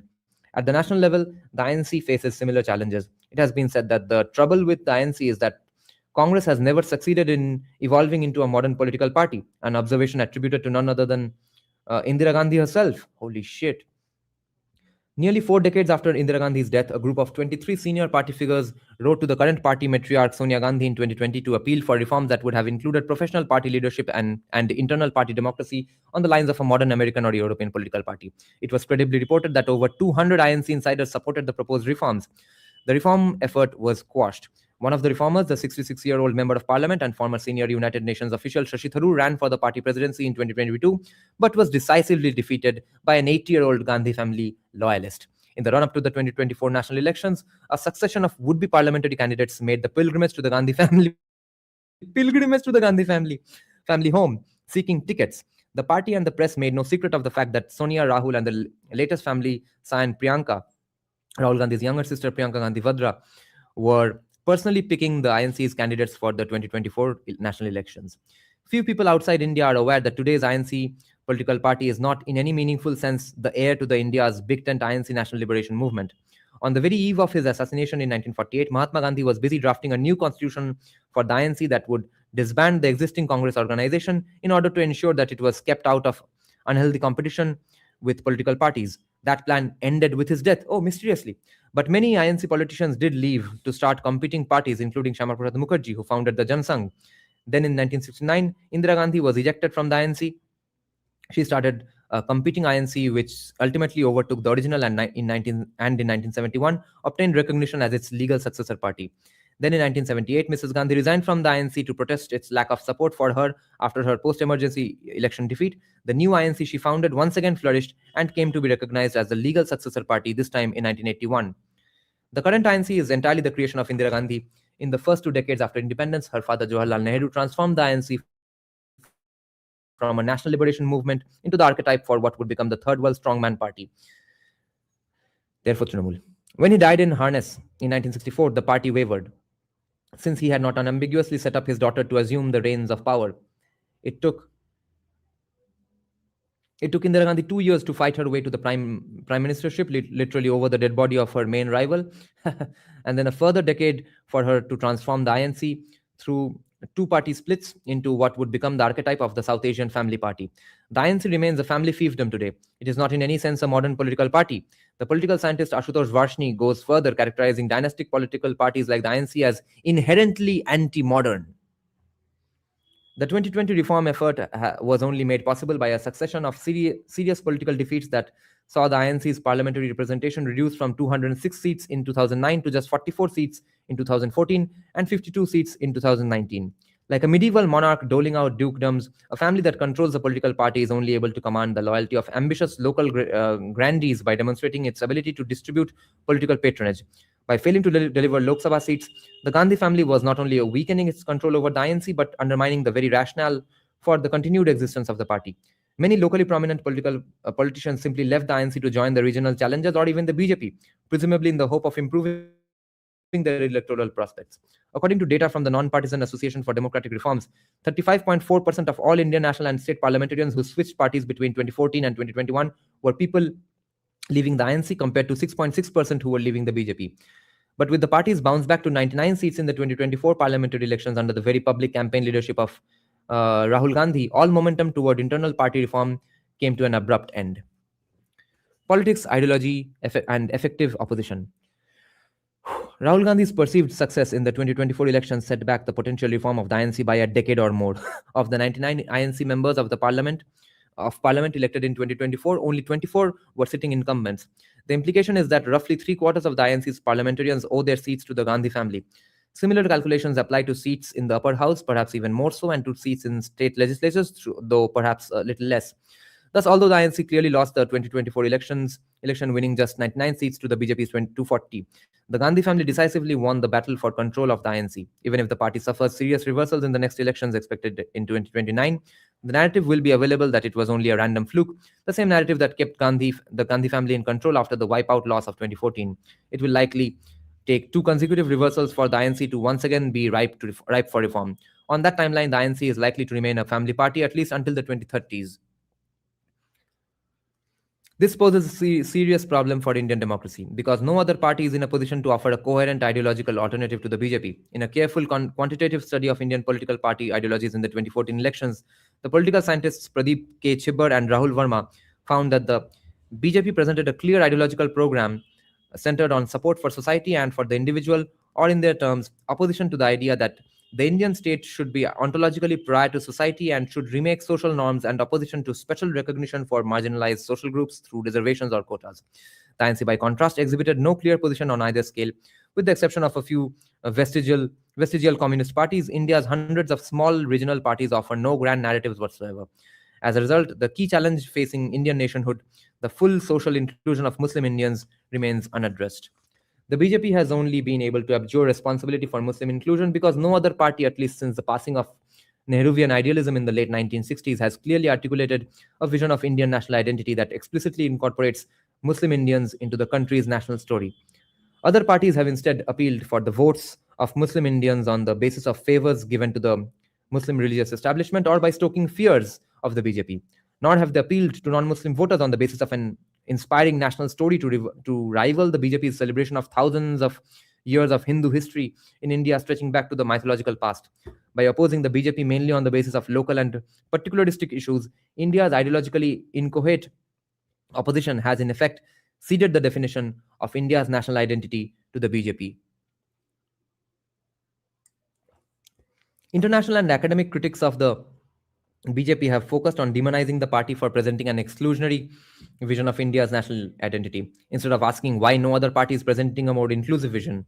Their facile explanation for the success of the BJP's narrative is almost always majoritarianism. Majoritarianism is a highly contested concept that lacks a consensus definition, but at its heart is the idea that a majority community is a democracy. In a democracy, organizes politically as a community and uses its political power to enact laws that advantage it relative to other communities. The economist Kaushik Gangopadhyay compiled a global database of the use of the terms majoritarian and majoritarianism for the 3 years 2022 through 2022 and found that in 80% of all instances, the majority community referenced was the Hindu community in India. This compares to 1.8% of the Muslims of Pakistan and 0.8% of the Buddhists of Myanmar, 2 communities that have almost entirely evicted adherents of minority religions from their countries. Clearly, the label is not being applied dispassionately to India. The widespread characterization of India as a Hindu majoritarian country documented by Gangopadhyay is out of all proportion to the scattered evidence of majoritarianism that can be adduced to make the case. Statistically, the accusation of majoritarianism is also a non-starter. The supposedly majoritarian BJP has never ever reached 50% of the Hindu vote in a national election. Nonetheless, there is a kernel of truth in the association of the BJP with an imagined Hindu majoritarianism, and that kernel is to be found in the BJP's Hindu-centric construction of Indianness. Though the BJP does not, as the international media routinely claims, subscribe to Savarkar's exclusionary formulation of Hindutva ideology, it does advocate a robust cultural nationalism that is unambiguously Hindu in inspiration and orientation. Returning to Chibbar and Verma, the BJP doesn't just happen to oppose the very specific proposition that the Indian state should be ontologically prior to society and should remake social norms and its opposition to special recognition for marginalized social groups through reservations or quotas is not inherently anti-minority. As a careful reading of Chibber and Verma would confirm, the BJP's resistance to using the state to impose social norms is actually anti-majoritarian, and most of the marginalized groups that receive the special reservations opposed by the BJP are Hindu.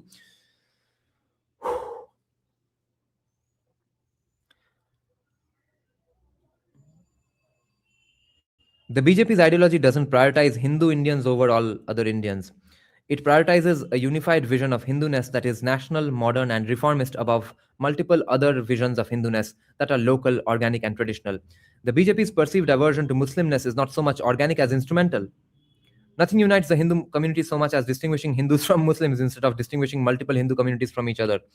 As the INC ideologue Shashi Tharoor explained in his 2018 book, Why I Am a Hindu, the Hindu faith is characterized by a manifest diversity, which is reflected in its being practiced differently by people in different parts of the country. Like many liberals, Tharoor averts his eyes from the ugly side of the diversity that he embraces in the abstract. He glosses over the persistence over a myriad of unreconstructed Hindu orders that have long opposed the modernization and homogenization of Hindu society. A prime example of this diversity is the Goraknath Mutt headed by Yogi Adityanath. The Yogi's ancient religious order is representative of hundreds, if not thousands, of expressions of Hinduness that are local, varied, traditional, and thoroughly illiberal. In a profoundly religious country like India, the most likely successful ideological opposition to the BJP would come not from a progressive alliance of globalist liberals, but from an identitarian alliance of localist reactionaries. The BJP might be very wise to keep the Yogi on their side. The emerging fault lines of Indian politics. The 2024 elections saw the INC cobble together an unstable coalition of disparate state-level parties that could not agree on any shared principles other than opposition to the BJP. Looking forward to 2029, one possible future is that the state parties could dump the INC and unify behind a coherent ideological program of identitarian localism. The only thing stopping them may be the lack of any natural nucleus other than the INC, around which such a mafia-style coalition of local bosses could coalesce. If, if any of India's dozens of local political dons were to win a crushing victory over the BJP in his or her home state, or even better, a neighboring state, it could catalyze a reorganization of the Indian party system into one in which the BJP faces off against an alliance of the regions, with the INC reduced to the status of a perennial also-ran. A development like this would reconfigure India's democracy into a more sociologically mature, even if less politically progressive competition between two groups with clearly delineated ideologies of Indianness. Such an outcome would incense the international political science establishment, but it might better reflect the emerging political fault lines of 21st century India. The key fault line of 21st century India, the secular Hindu, Englistan, Hindustan, India Bharat division, has largely played itself out. Even the INC that once stood for a secular English-speaking India no longer stands by these principles. The centerpieces of Rahul Gandhi's 2024 election campaign were a 3-month Bharat Joro Yatra, Indian Freedom March, and a 3-month Bharat Joro Nyaya Yatra, Indian Freedom and Justice March. Note the use of Bharat instead of India in the branding. In the course of these events, he visited dozens of temples, sat for publicity photos with priests, and gave fiery speeches with ostentatious tilaks painted on his forehead. There is nothing untoward in any of this. It simply demonstrates that conspicuous secularism is no longer the cornerstone of the INC's sense of its own identity. For its part, the BJP insists that it stands for genuine secularism, in contrast to the INC's pseudo-secularism. Whatever form of secularism India has, and notwithstanding the many shriller warnings to the contrary, the secularism of the Indian state sits well within the boundaries exhibited by Western democracies. The secularism of the Indian state is no longer a major election issue in India. The branding of the BJP as a communal Hindu party is no longer sufficient to deny it votes. When international critics condemn it as communal, the BJP leverages their interference to stoke nationalist sympathy and actually win votes. Even the country's most senior Communist Party leader, the Kerala Chief Minister Pinarayi Vijayan, now openly campaigns for the support of local temples in his home state, despite sitting on the Politburo of a party that literally has Marxist in its name. The old secular Hindu fault line that once defined the old secular / Hindu fault line, secular versus Hindu fault line that once defined Indian politics has not disappeared, but it has lost much of its old relevance and seems unlikely to make a comeback.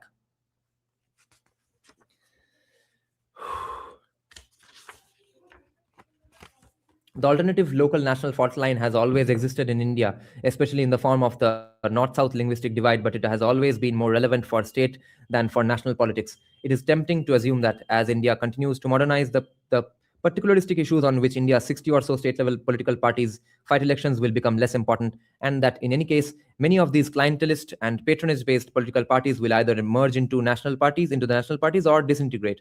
But although modernization will not favor parties that are organized around family, caste, or linguistic loyalties, this does not necessarily mean that the distinctively local issues on which they tend to fight elections will disappear. In recent years, developed democracies have seen a resurgence in the importance of local identities, and though this resurgence has generally been framed in opposition to the global, it may be that in India it will come to be framed in opposition to the national. This is not to suggest that local identities in India are in any sense anti nationalist. It is possible, however, that the issues that matter most to Indians are local, not national, and that many Indians would prioritize local goals, for example, better air quality, local goals, for example, better air quality over national priorities like industrial development. There is a general post-election consensus that the BJP failed to maintain its absolute parliamentary majority in the 2024 elections because it centered its campaign around the national what the fuck around the national popularity of Narendra Modi instead of focusing on local constituency issues. There is even some ad hoc evidence of a religious dissemination dimension to this split. For example, Modi made a very public spectacle of his role in the consecration of the Ram Mandir in Ayodhya, characterizing the temple opening as a national milestone for a new India. Yet when the people of Ayodhya went to the polls just 4 months later, they turned against the BJP incumbent with a 5-point swing that cost him his seat. Lol.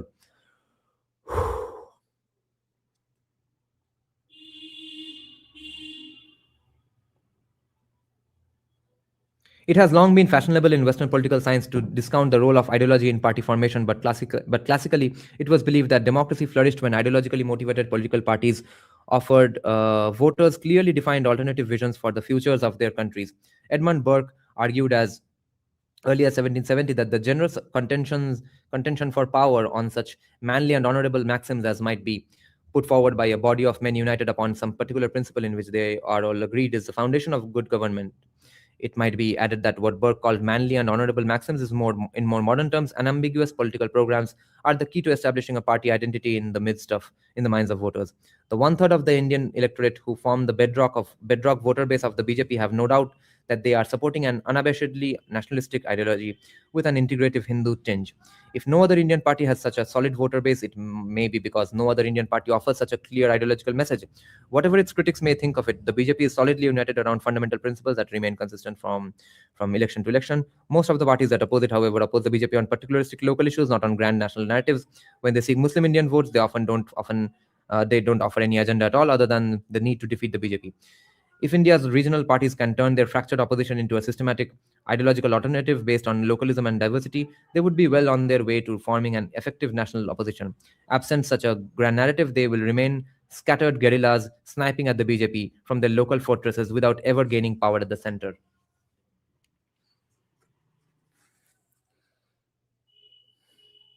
Okay, 15 minutes left.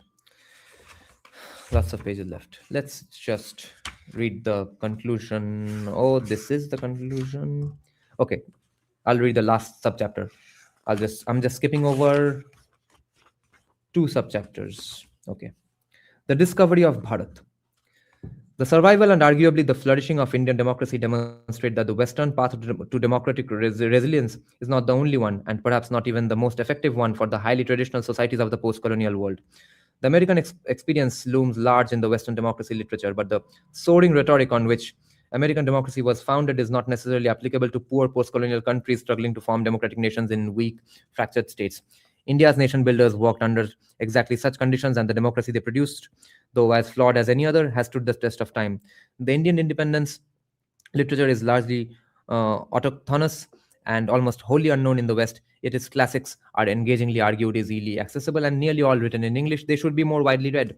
By far the best known work of India's independence era is Jawaharlal Nehru's 46th book, The Discovery of India. It is an insightful analysis of nationhood written by a practically minded politician. Nehru's diagnosis of the maladies of colonialism will raise no objections, but his admiration for the Soviet Union and aspirations that India should follow a Soviet model of industrialization have aged poorly. On the opposite side of the ledger is Mahatma Gandhi's 1909 masterwork Hind Swaraj.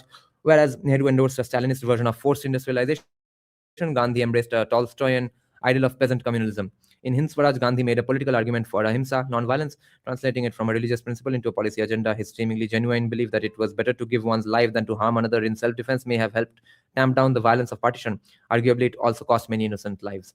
Nehru and Gandhi present opposing intellectual poles of the old India that was India.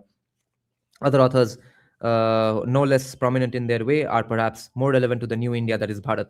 The most controversial of these is V.D. Savarkar, whose Hindutva has been the source of much controversy. The more universally respected Sri Aurobindo Ghosh is mainly known as a religious writer, but his Asiatic Democracy of 1908 should be read by anyone who is interested in the foundations of democracy in the non-Western world.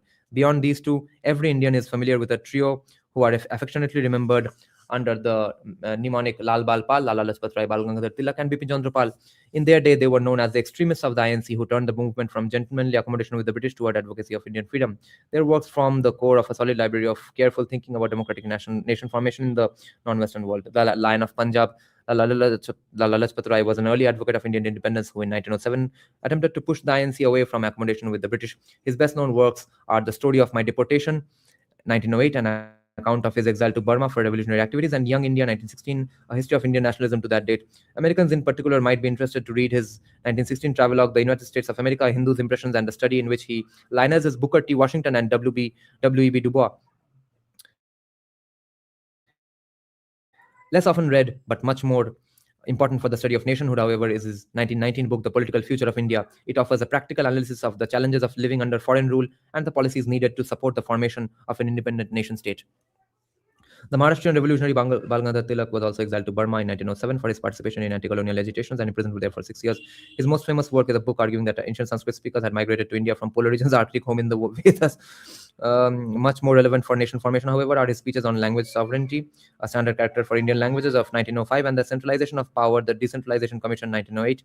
Equally enduring his speech, National Education 1908, an incisive analysis of 4 issues: the role of religion in education, the use of English or local medium instruction, the importance of vocational education, and education in civics. All 3 speeches can be found in Bal Gangadhar Tilak, His Writings and Speeches, a volume that is prefaced by an application of Tilak by none other than Sri Aurobindo Ghosh.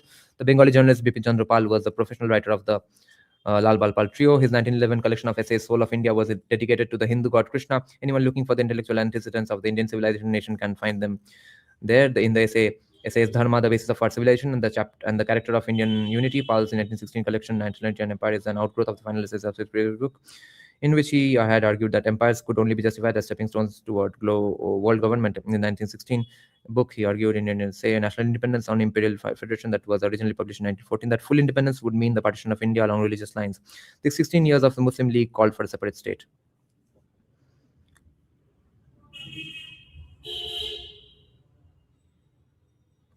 Finally, to understand the formation of Indian nationhood, the Bhagavad Gita must be read. Its influence is inestimable. Many of India's independence leaders actually published commentaries on the Gita, and all used it as a common reference point. The Bhagavad Gita is a 700-verse meditation on dharma that is the most accessible of all the ancient Hindu scriptures. It is a dialogue between the warrior Arjuna and the god Krishna, who explains to Arjuna that incarnating one's true being in this transitory life is the very essence of dharma. In the most widely cited passage of the Bhagavad Gita, Krishna advises that one's own dharma, however badly done, is a higher good than another's dharma, however well done. This exact sentiment is expressed on 3 different occasions in the Gita. It represents the core teaching of the core text of popular Hindu spirituality. India's independence leaders made this passage the basis for responsible citizenship by successfully associating the warrior's Swadharma, own duty, with the citizen's Rashtra national duty. This was the great accomplishment of India's nation builders and is the foundation of Indian democracy. Leaders as ideologically diverse as Mahatma Gandhi, Indira Gandhi, Narendra Modi all placed supreme importance on this doctrine of duty for them. And if we listen carefully, for us, the discovery of Bharat is nothing other than the discovery of Dharma. Bye bye guys, see you in 10 minutes. যদি সবাই ফিরে যায় ওরে ওরে ও ভাগা সবাই ফিরে যায় যদি গহন পথে যাওয়ার কালে কেউ ফিরে না যায় তবে পথের কাটা তুই রক্ত মাখা চরণ তলে একলা দলরে তুই রক্ত মাখা চরণ তলে একলা দলরে যদি তোর ডাক শুনে কেউ না তবে একলা চলো রে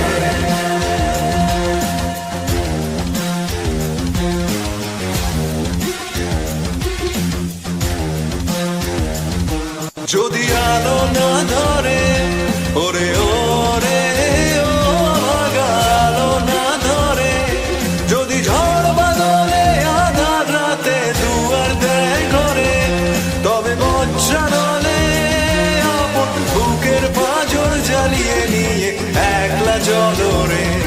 আপন বুকের পাঁজর চালিয়ে নিয়ে একলা চলো রে, যদি তোর ডাক শুনে কেউ না আসে তবে একলা চলো রে।